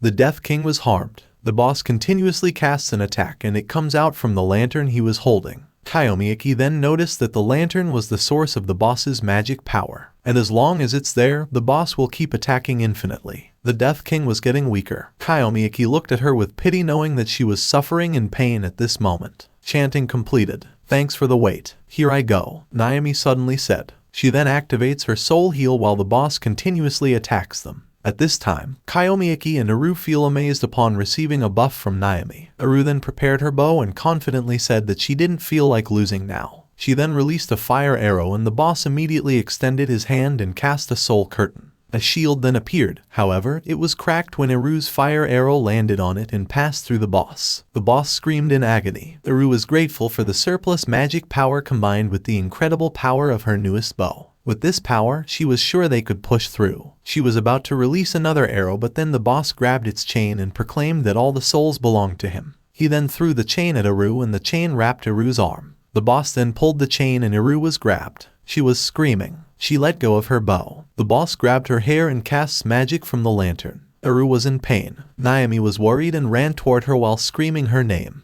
However, Kyomi Aki suddenly slashed the boss while telling him that he had forgotten his existence. The hand of the boss was cut. He was screaming in agony. Kyomi Aki then proclaimed that he could do this because of the surplus magic power. I'll show you a fully manifested crafted magic, he added while preparing to attack. The hand of the boss was flaming. The flame rises on his arm and reaches its upper body. As per Kyomi Aki, the power of the holy attribute still remains and is spreading, but it's more powerful than he expected. He was smiling in satisfaction. He was confident to attack and conquer the dungeon. He then charged toward the boss, but the boss eyes shone and it turned out that he summoned souls. Kyomi Aki paused upon seeing it. Shockingly, the souls grabbed the cut hand of the boss and put it back to the boss arm. The boss arm regenerated in an instant. He then attacked Kyomi Aki and his attack created a small explosion. He continuously attacks and Kyomi Aki remains standing while the ladies behind are terrified. After a minute, the flame disappeared, leaving only a cloud of smoke. The boss guffaws and says, "Too bad. Your attacks aren't reaching me at all." However, Kyomi Aki appeared unharmed. He was smiling and seeing him completely fine made the boss dumbfounded. He then casts an attack toward Kyomi Aki and Naami immediately casts her soul heal once more. "She is your natural enemy, isn't she?" Kyomi Aki asked. He then swung his sword creating a strong bow and managed to behead the boss. Its green blood splattered. He let go of the lantern and his head dropped to the ground. Kyomi Aki was smiling in satisfaction. The ladies were also fine that they made it. The body of the boss slowly vanished, leaving its lantern on the ground. Sanghyun then walked toward the lantern and destroyed it without any hesitation. The moment he destroyed it, lots of souls came out. As per Naami, it was the captured souls. The souls went directly to the Death King. Kyomi Aki remained standing staring at the lantern. It turned out that he saw the soul of a kid. The Death King runs towards it. She was smiling and had teary eyes. She hugged the soul and her tears started to drop. Kyomi Aki's sword slowly disappeared and he was speechless while looking at the Death King and the soul, knowing that both were mother and son. The Death King stood and carried the soul. She let the soul enter her heart and she gave thanks to the three for helping her. She then rose and vanished. "What on earth was that demon?" Eru asked. Naami suddenly chuckled and said that it was the first time a demon thanked her. The three then smiled and agreed with Naami. They then decided to go back home since their mission was done. The next day, they went to the adventurer's office as usual, but Kyomi Aki wasn't around. Alice congratulated both ladies for clearing the dungeon and welcomed them as they were officially recognized as members of Carnelian Rage. They were so glad and even jumped in happiness. Alice then told them that they would celebrate once Kyomi Aki arrived. At the same time, there are reporters behind them. "Excuse me, with Alice being here, does that mean you are the new adventurers joining Carnelian Rafe?" one journalist asked. They said that they heard both ladies clear the cursed underground tomb, a place even S-class adventurers struggle with. They also remembered that Naami is the revolutionary healer, the hottest topic online. Eru and Naami were panicking. They don't know that the news would reach the reporters. Clearing it must have been tough to do with a C-class adventurer. "How did you achieve it?" the reporter asked, and at the same time, Kyomi Aki arrived. "What's all the fuss?" he asked, and Alice then replied that the media heard about the success of the three and came for an interview. Upon seeing Kyomi Aki, Eru then pointed at him and told the media that it was because of him that they cleared the dungeon. The journalists were confused since Kyomi Aki wasn't familiar with them. One of them then remembered that Kyomi Aki is the C-rank classless. Because of Kyomi Aki's status, the reporters won't believe that he was the one who cleared the dungeon. They believe that Eru is the main person who cleared the dungeon and only decided to bring a low-class member. Eru was annoyed, telling the reporters that it was really not because of her at all. At this time, Kyomi Aki's phone rang. He then answered the call, but he was dumbfounded when he heard the caller's statement. Alice then asked him what was wrong, but he never responded. He dropped his phone on the ground and ran away without looking back. Alice then looked at his phone to see who was the caller. Kyomi Aki ran as fast as he could as it turned out that he received a call from the hospital about Natsu's condition. In a short time, he reaches the hospital. Inside Natsu's room, the doctors were checking her blood pressure and heart. He said that it's 30% lower than it should be. They administered a medicine and they were in a hurry, knowing that Natsu's condition was getting worse. Kyomi Aki came, but the doctor won't let him in. He was so mad, begging to let him in to see his sister. "My sister's life is in danger. Please allow me," he said. However, the door was closed, leaving him behind. He sat down and cried. He was cursing. He was worried for his sister Natsu, knowing that Natsu's symptoms had already worsened so much. He was wondering if the alchemist job was still not known at this time. While thinking, a man in a black suit was heading toward him, calling his name. The guy handed a phone to him, but then Kyomi Aki realized that it was his phone. The phone rang, someone called. He was just staring at it, but the guy told him to answer the caller. Kyomi Aki was confused. Still, he answered the call, and the caller said she heard about his sister's condition. It turned out that it was Alice. Alice told him that he dropped his phone, so she unintentionally heard about the condition of his sister. From the voice, Kyomi Aki then realizes that the caller is Alice. At the same time, he heard a loud noise. He stood since there was something Alice said that made him shocked. The guy beside him pointed at the window and told him to take a look outside. Kyomi Aki followed what he said and he saw a helicopter. Inside was Alice. She was smiling. She got off the helicopter and said, "I decided to aid my friend as much as I could since you're already a member of Carnelian's Rage." As she was heading inside the hospital, 4 doctors were with her. There was a necklace in her hand. In the necklace, there was a logo of her guild. At this moment, the doctors she brought opened the door of where Natsu was. The doctors inside were startled and asked who they were. "We will take over from here," they replied. However, the respective doctors of Natsu disagreed since they cannot just let anyone operate on their patients without asking permission from the higher-ups. But then, they realized that these doctors were the Magic Medics, a medical organization that rose in popularity after mana appeared around the world. With their knowledge and magic, they could cure diseases that were impossible to cure with the current technology. This led to many lives being saved in the process. One of the doctors of Natsu then proclaimed that the doctors in front of them were way more suited for the case of Natsu.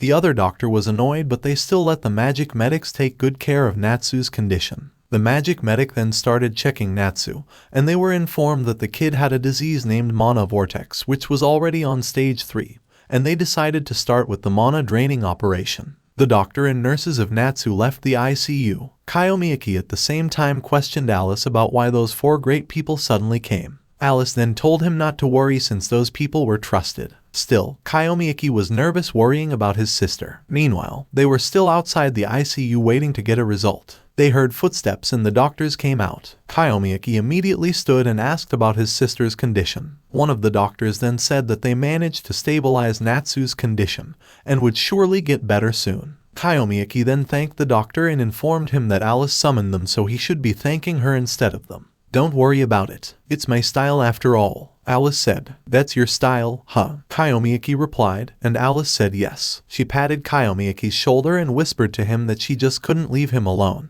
Kyomi Aki blushed a little upon hearing it. Alice saw his face, so she laughed and stated that she never thought he could also blush. Kyomi Aki cleared his throat and said that he was grateful to her. "Thank you very much," he said sincerely. Alice then genuinely smiled at her and went to the doctors to give thanks to them. The doctors left and Kyomi Aki then suddenly asked the lady to let him lend her power a bit more. He was firm. He begged Alice and reasoned out that he wanted to save his sister Natsu. Alice was shocked. She then smiled and said that it was an honor for her that Kyomi Aki chose to rely on her. She then asks him what he needs, while Kyomi Aki at the same time thinks that the lady is showing her affection with her actions. He believes that Alice's sincerity and actions are all her true self, and he might need to reveal his secrets to her soon. Right now, he was confident that he could trust the lady 100%. "I know how to treat the mana vortex," he said. The lady was puzzled. She never responded since she wasn't sure how to react. Kyomi Aki then told her that they needed a skill from the Alchemist job. He asked her if she knew somebody who could help them. However, Alice said that she had never heard about the Alchemist job before. Right now, Kyomi Aki confirmed that an Alchemist job hasn't been discovered during this time.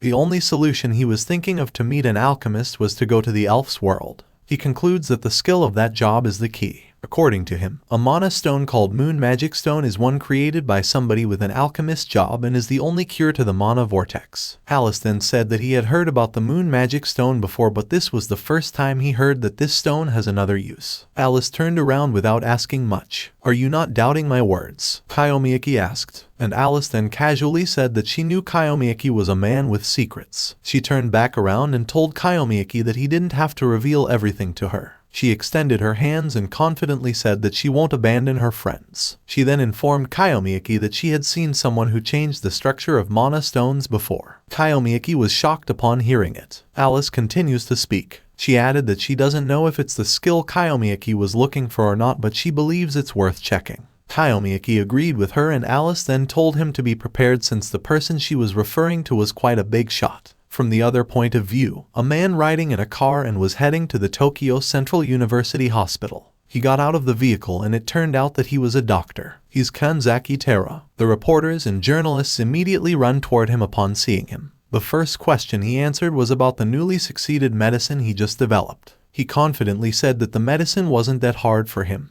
"What an amazing bright mind and skill you have developed with these new drugs. What's your secret to achieving this?" the reporter asked. Tera smiled and replied that it was because of his talent. He then excused himself and told them to make an appointment next time. The reporters were calling for him, asking him to give them more time.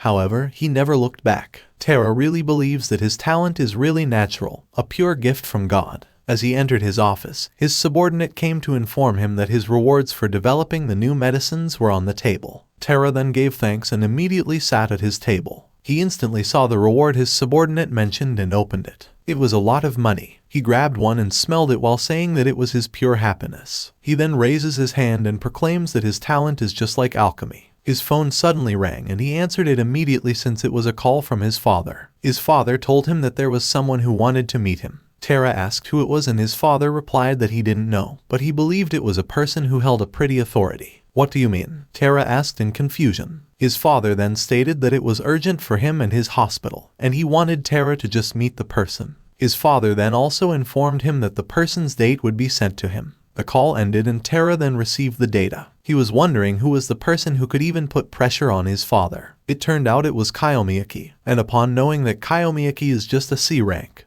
he becomes disappointed, saying that he thought it was someone who was great. Meanwhile, Tera was just in his office and he received a call on the telephone to inform him that his guest had arrived. He then commanded to let the visitor in. Kyomi Aki then entered and gave thanks to Tera for giving him his time. Hello, nice to meet you. I am Kanzaki Tera. You have some urgent matters to discuss, right? Since I am a busy man, please keep it short, Tera said. Kyomi Aki then directly said that he was looking for an alchemist. Tera was shocked upon hearing it, and Kyomi Aki informed him that someone told him Tera has the alchemist power. It's fine if you don't know what I am talking about, but it will just be the end of our conversation, he added. Tera stood and stated that he didn't know what kind of connection Kyomi Aki was using, but the one who gave him details might know too much. He added that Kyomi Aki's gut was right. Kyomi Aki was shocked as he concluded that Tera was really an alchemist. He changed his job from a doctor to an A-class alchemist. Kyomi Aki then smiled out of excitement. Tera then asked him what he wanted him to do, and of course, Kyomi Aki replied that he wanted him to help him make a certain medicine. How much will you pay? Tera asked. But then, Kyomi Aki was out of words. As per Tera, his talent is not cheap, and his authority is much in the field of pharmacy. However, Kyomi Aki said he didn't understand at all. Tera was insulted by what Kyomi Aki said. Kyomi Aki then added that he heard Tera was a doctor but he can't pay much. It's just that he can give some useful information that he believes is very helpful to Tera. Tera was annoyed, thinking that Kyomi Aki thought they were in the same position as him to negotiate. If you can't pay me with money, then let's forget about this conversation, he said. He decided to threaten Kyomi Aki a little, so he activated his magic power and commanded him to leave. He casts his magic to the back behind Kyomi Aki, so Kyomi Aki is shocked and turns around. Tera then charged at him with the intention of hitting him. However, before he could do it, Kyomi Aki hit him first with his fist. Tera was dumbfounded and Kyomi Aki then pushed him away by punching his face. Tera flew away and bumped into the table. What the hell is that power? Are you really a C-class? He asked in disbelief. The money that he received as his reward has flown away. Kyomi Aki was standing still. His aura was a little bit scary, which shudders Tera. Please lend me your hand. I need your skills, Kyomi Aki stated. However, Tera replied that he didn't want to help a poor person who couldn't even pay him.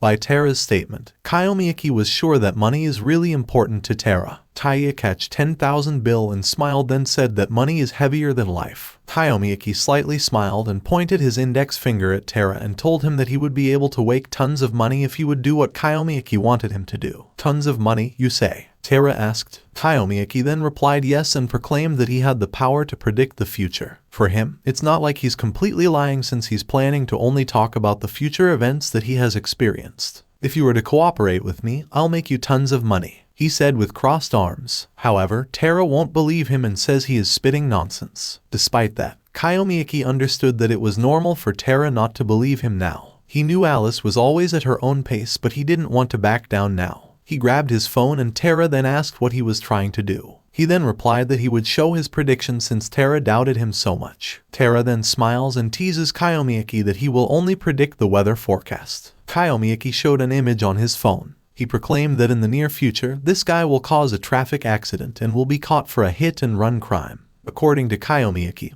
before the suspect ran away, he hit the victim one more time with his car, and he will receive a heavy punishment. Tera was shocked upon hearing it, since the guy in the image was a person he knew. He asked Kyomi Aki if he had proof, and Kyomi Aki then said they should make a bet. He scribed something on the envelope and gave it to Terra, then told him to contact him if his prediction would happen just like exactly what he said. You want money, right? I'll be waiting for you, he added while opening a portal on the wall. He then walked away while waving his hand to Terra. Terra stares at him and crumples the paper while saying that Kyomi Aki is such a crazy man. He then threw the paper in the trash without any hesitation. The next day, a report about the former congressman of the House of Representatives who did a hit and run was reported on the news. It was said that he was found guilty on the suspicion of a hit and run incident, and after the victim was hit by the suspect's car, he was then running away and hit his victim once more with the car. At this moment, Terra saw the news. He was brushing his teeth, but he paused after knowing the incident. After preparing, he immediately called Kyomi Aki over the phone, and Kyomi Aki immediately answered and said, "I've been waiting for you." "Hey, it really happened. What did you do?" Terra said in surprise. Kyomi Aki was smiling. He answered that he did nothing. It's just that he can see the future. "Come to the place I say now. I am waiting for you at a place where money is produced," he added. Terra then immediately rushed to the address Kyomi Aki gave. As he arrived, he was shocked when he found out that the address given was the dungeon's waste disposal site. He was looking around clueless, but Kyomi Aki came and called him.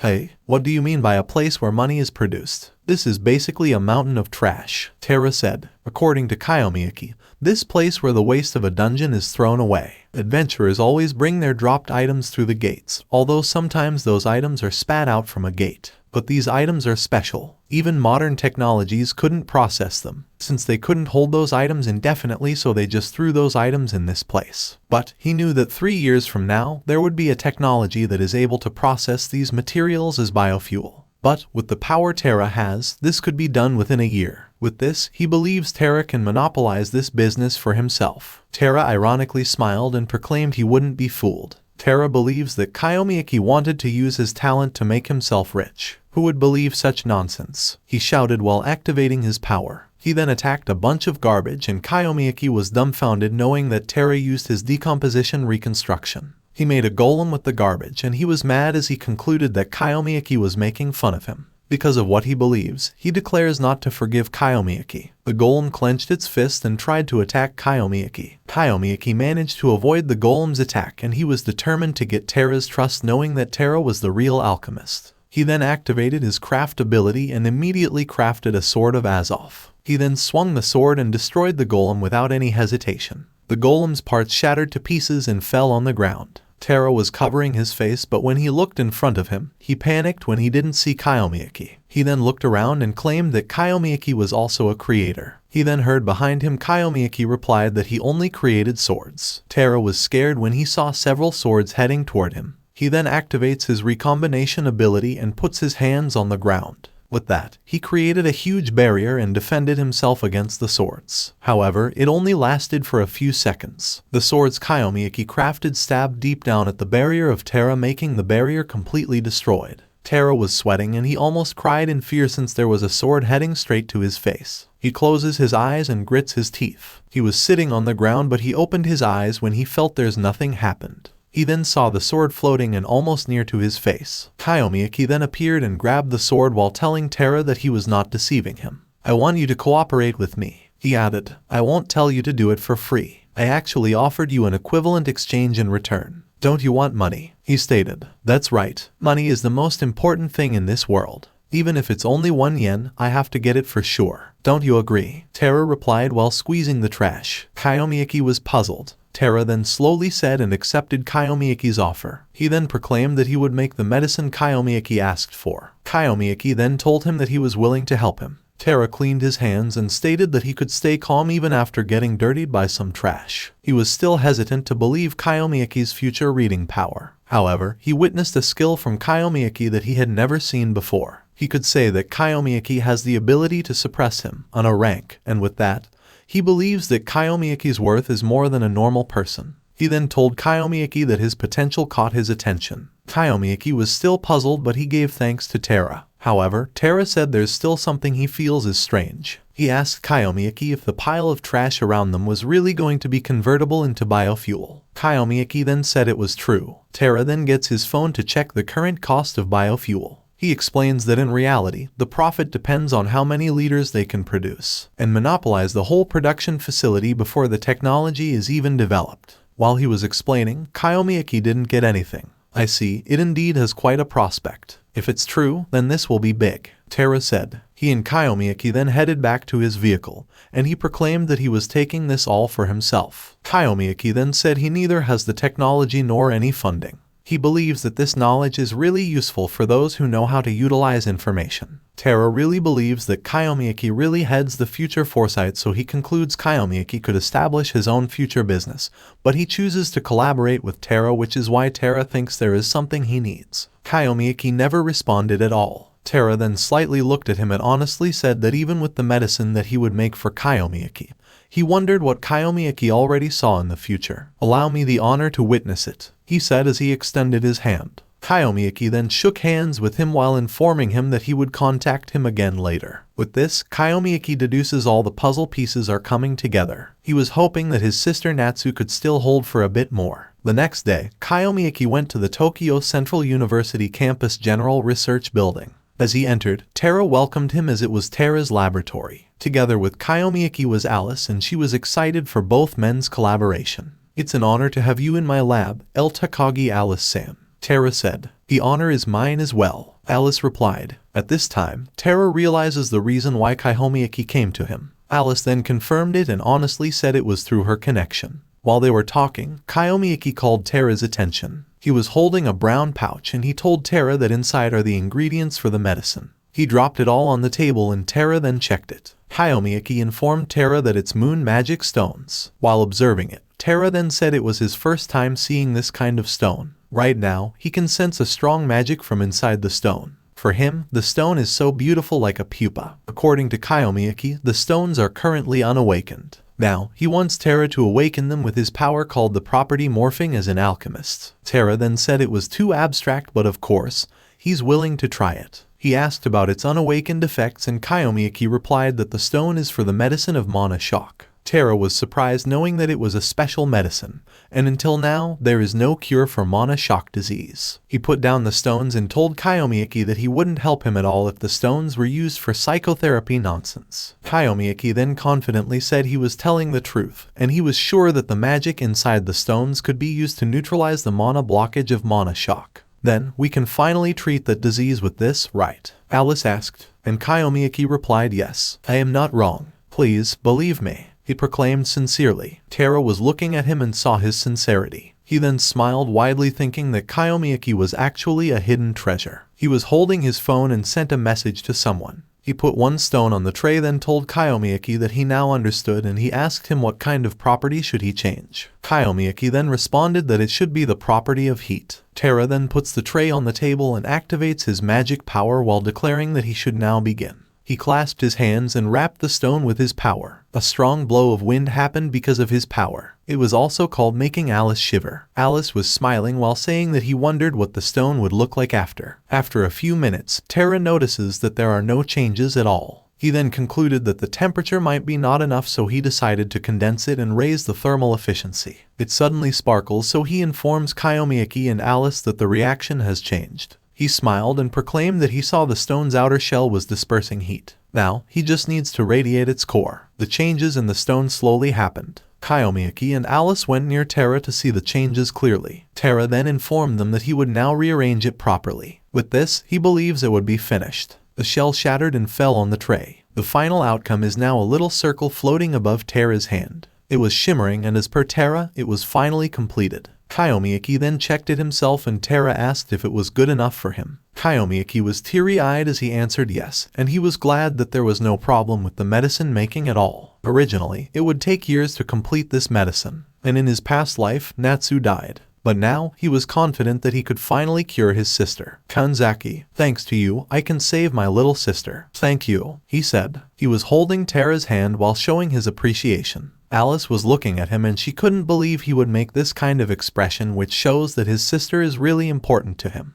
She then congratulated Kyomi Aki and told him she was proud that she witnessed such a historical moment. However, she wants them to treat this achievement carefully, knowing that it will cause a huge uproar in the world. Kyomi Aki agreed with her and asked Terra to possibly avoid public announcements about the medicine for now. Tara cut him off and proclaimed that it was now the right time to announce the medicine since it is a medicine for a disease that is threatening humanity. He told Kyomi Aki that his sister is not the only person who is suffering. There are sick people from around the world who need the medicine as well. For him, there's nothing Kyomi Aki needs to worry about since he has the power to foresee the future after all. Alice then tells him that Kyomi Aki doesn't want the world to know about his power. Kyomi Aki didn't say any more words and seems like Tara still disagreed. While discussing, Tara's one of his guards came and informed him that there were a lot of people who suddenly came. Alice and Kyomi Aki were shocked upon hearing it. Tara then said, "If that's the case, let me stand in front of them in your place." It turned out that the people outside were the media. They were looking for Tara to confirm if he found the treatment for the Mana fever disease. Alice then asked him what's the meaning of what he said. Tara said sorry and proclaimed that it was just as Kyomi Aki promised. According to him, Kyomi Aki offered him a method to make a large sum of money. Alice then looked at Kyomi Aki and Kyomi Aki then informed her that what Tara said was true. It's just that he doesn't have much time to entertain the media and the world as he needed to focus on curing his sister. He was begging Tara not to mention anything about him and Alice. Alice cannot believe that it was fine for Kyomi Aki not to take credit for making the medicine. Tara then smiled and said he understood.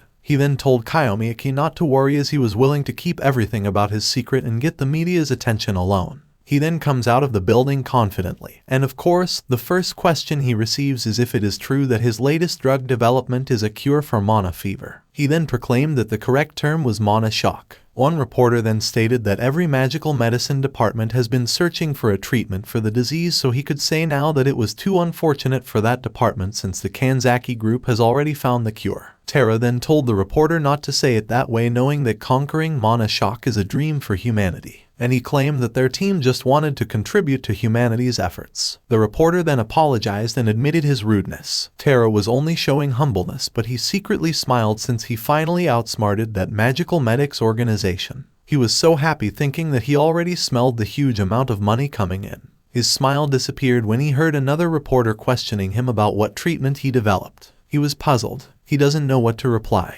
He then realizes that he forgot to ask Kyomi Aki about it. Since he doesn't know what to say, he just informs everyone in front of him that the key is magic stones, but since there are still many uncertainties, he cannot give more details. When it's fully completed, I'll reveal everything to you, he confidently said. At the same time, Alice was looking at him from the window. She then asked Kyomi Aki if Tara's claiming the medicine as his own making was really okay for him. You're the one who made this discovery. You're the one who also received this fame, Kumi-kun, she added. Kyomi Aki then told her he didn't want such things, and he was fine that Tara had all the credit. His only wish is to treat his sister, Natsu. The next day, Kyomi Aki went to the hospital where Natsu was confined. While he was inside Natsu's room, he was watching the news about a ray of hope against the incurable disease, Mana shock. The reporter proclaimed that while the number of patients with this disease keeps on increasing, the Kanzaki group announced they'd developed a new treatment for Mana shock. Kanzaki Tara, acting as the company representative, has made a significant contribution to the treatment of man shock. Kyomi Aki was focusing on the news, but he heard someone asking permission to enter. It was Alice together with Naami. Not just them, but also Tara. Aren't you on TV right now? Kyomi Aki asked Tara. Tara then replied that the press conference happened just this morning, so the news isn't a live stream.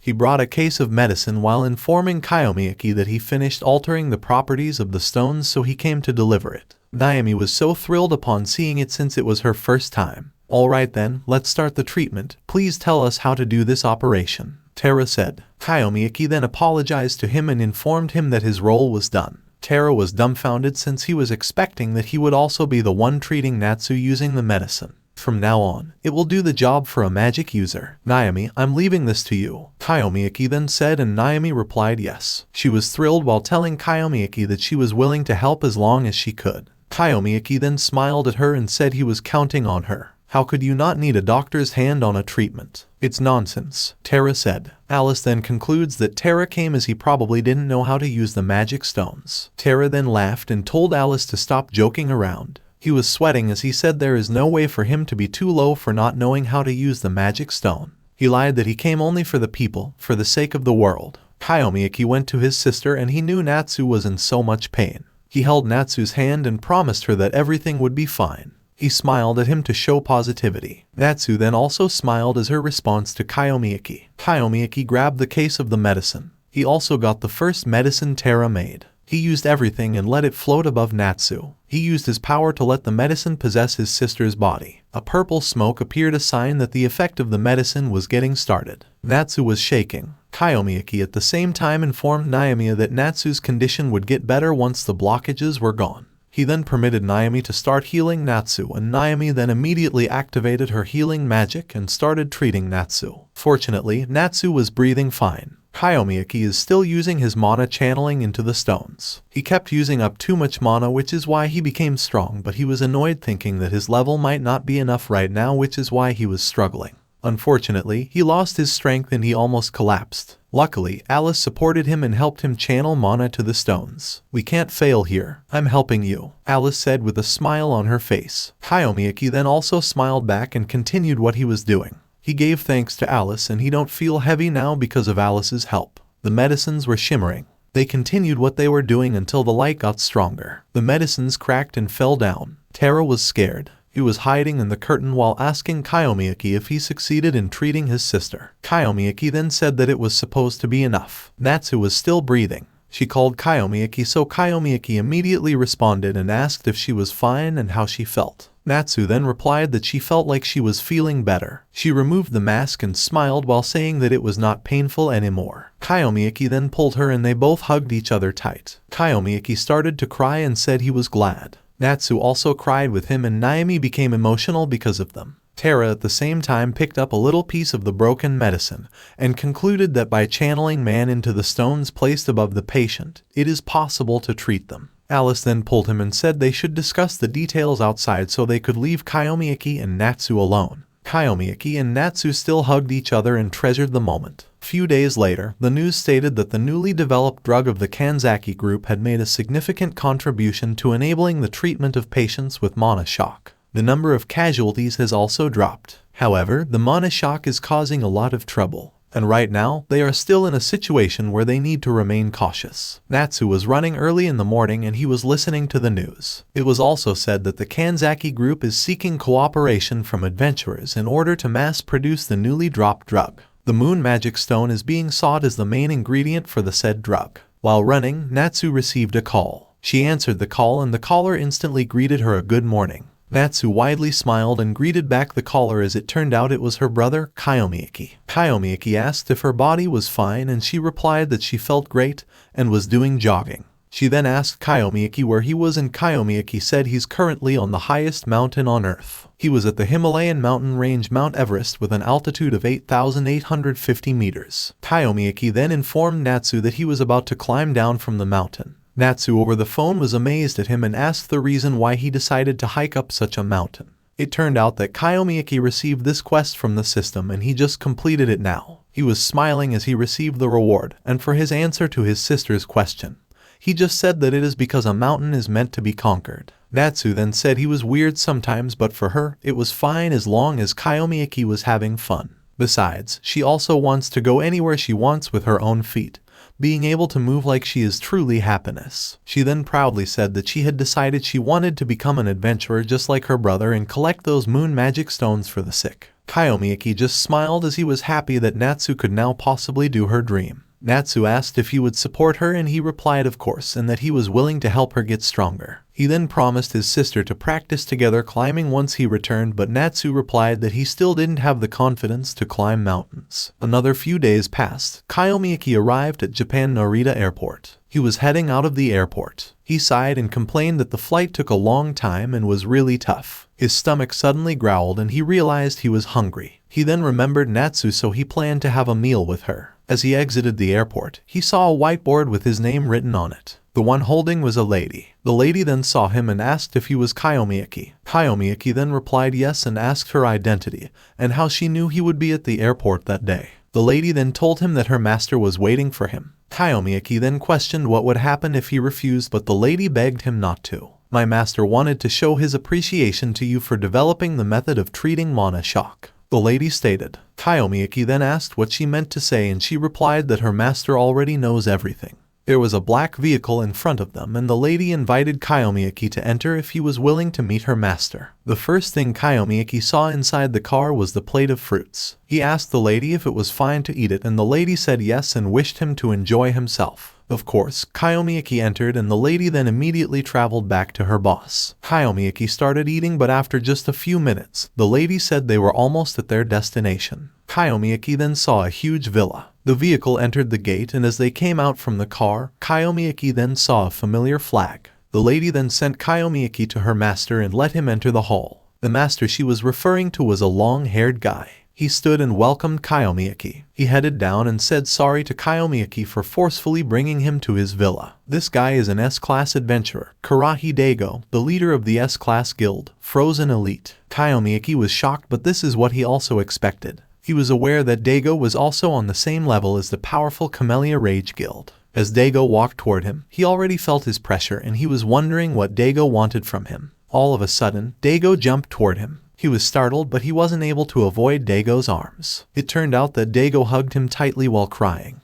Kyomi Aki was so confused while Dego gave thanks to him and proclaimed he was his savior. Dego held Kyomi Aki's shoulder and said that the medicine Kyomi Aki developed saved his wife's life. He was emotional again, saying that he thought it was already hopeless, but now his wife was saved because of Kyomi Aki. Kyomi Aki then understood that Dago's wife was also afflicted by mana shock, and he told Dego he was glad that his wife recovered. Dego was still crying. He was holding his phone and showed to Kyomi Aki the picture of his wife while stating that his wife looked so different now, like she found her happiness again. He thanked Kyomi Aki once more, and knowing that he was really sincerely happy, his lady subordinate also became emotional. Honestly, Kyomi Aki was worried at first, and he didn't expect that Dego would be such a crybaby. Still, he was confused about how Dego found out that he was really the one who discovered the medicine, as he thought that Terra agreed to keep this information hidden. He was about to ask Dego, but Dego suddenly tapped his shoulders again and said that no matter how much gratitude he expressed,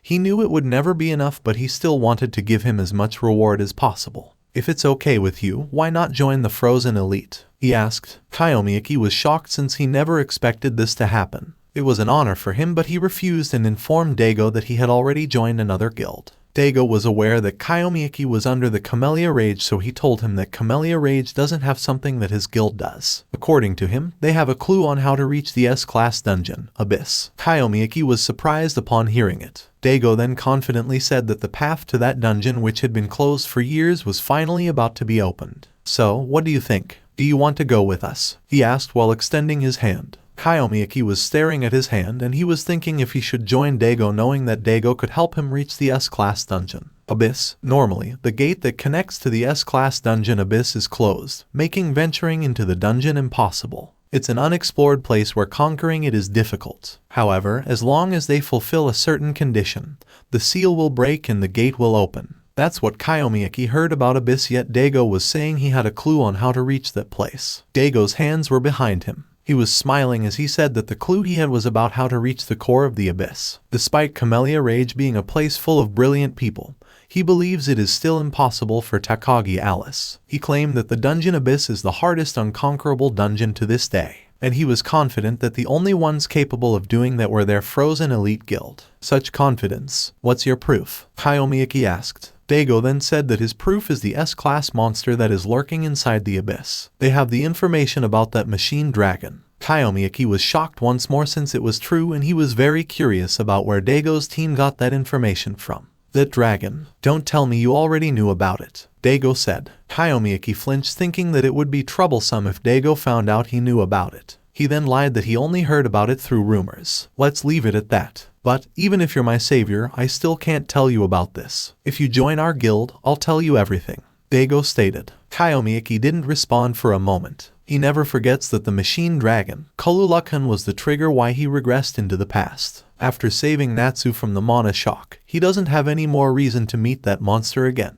Moreover, he has a guild together with Alice who helped him so much. He shook his head and said sorry to Dego. Dego was in disbelief that Kyomi Aki refused to accept his offer. Dego then told him that if he was still planning to be an adventurer, he will eventually end up their way. For him, it's not about the dragon, but it's about a real high-quality dungeon. He promised to guide Kyomi Aki until that point once he joined them. Still, he refused to accept it and said that he owed Alice a big favor. Even if he reaches that point someday, He would like to do it together with Alice if possible. Dego smiled and chose to respect Kyomi Aki's decision. He crossed his arms and said it was a shame Kyomi Aki declined his offer. It can't be helped if that's the case. As long as you're affiliated with an S-class guild, someday you'll be dragged into the clash between guilds over the monopoly of the abyss, Dego stated. He also informed Kyomi Aki that there were a lot of developments in the adventurer's world. He then asked his subordinate to bring it to him, and the lady then handed him an envelope. Inside was a letter, and he said Kyomi Aki was involved in this too, so he wanted him to read it. Kyomi Aki then read the letter, and he was shocked since it was a plan to conquer the abyss with 5 parties of S-class adventurers. As per Dego, it was a quest from the government. It arrived a few days ago, so he believes that the Camellia Rage Guild should also receive the same letter as well. The government was quite hasty in seizing the chance to conquer the abyss. Dego concludes that the higher-ups must be after the high-value treasures from the abyss. Kyomi Aki then said that adventurers are also the same. Dego then laughed and said his response was good. If you understand, then you should also prepare yourself. The die is cast. It's going to cause some ruckus, but it will be us, frozen elite, who step into that dungeon first. You're free to do it on the path you've chosen, Dego stated. And Kyomi Aki just replied, of course. A few days later, Alice was having a meeting together with some S-class guild leaders. Miyata Gauki, the S-class guild Honor of the Continent guild leader. Mimi Stardale, the S-class guild Stardale guild leader. Furinoya Jinji, the S-class guild Mindweeper guild leader. Together with them were Karaha Dego and Takagi Alice. In front of them were government members, and the head informed them that they would be discussing the quest they sent to them a few days ago. He wants them to participate in this investigation and raid the S-class dungeon, Abyss. There are still unknowns regarding the Abyss, which is why they were asking them to work together to overcome these uncertainties. Jinji suddenly laughed and said that he wondered how many people inside the room would truly support and cooperate with one another. Oh my, that's quite a rude way of phrasing it, Mimi said. Jinji then told her to look at the case closely. For him, everyone is pretending with their expressions, but their gazes don't lie. For him, instead of helping each other, it's better to work for their own reputation. Mimi suddenly stood and asked him about what's wrong with having ambition. Everyone wants to be in the spotlight, after all. But it's completely a different matter now. The government is asking for our cooperation. I don't really like being blamed by older people just because I'm young, Mimi stated. Jinji then told her she was not even that young. She was shocked and her aura changed in front of everyone. She then said that there were a lot of people who were spouting nonsense, and she concluded that Jinji was challenging her. She called him an old fart, but Jinji just smiled and replied that in reality, he really wanted to talk to a girl who is way younger than Mimi. Alice suddenly slammed her hand on the table and told them to stop arguing. The 3 leaders looked at her, and she then told them not to waste their time and continue with their discussion. However, Mimi was annoyed at her and told her she was acting so high and mighty. Jinji then also said she was not thirsty after wasting his time. He called the lady behind him and commanded her to bring him a cup of tea. Alice then sighed, thinking that the relationship between the S-class guild was not very friendly. Meanwhile, the government is pretending not to see anything, moreover asking them to conquer the abyss. Because of that, she senses a bad feeling. That's all for today. Thank you so much for watching. I hope you guys enjoyed. If you wish to have another part of this recap, please give us at least 2,000 likes. Please don't forget to comment and subscribe to our channel for more content like this. Until next time.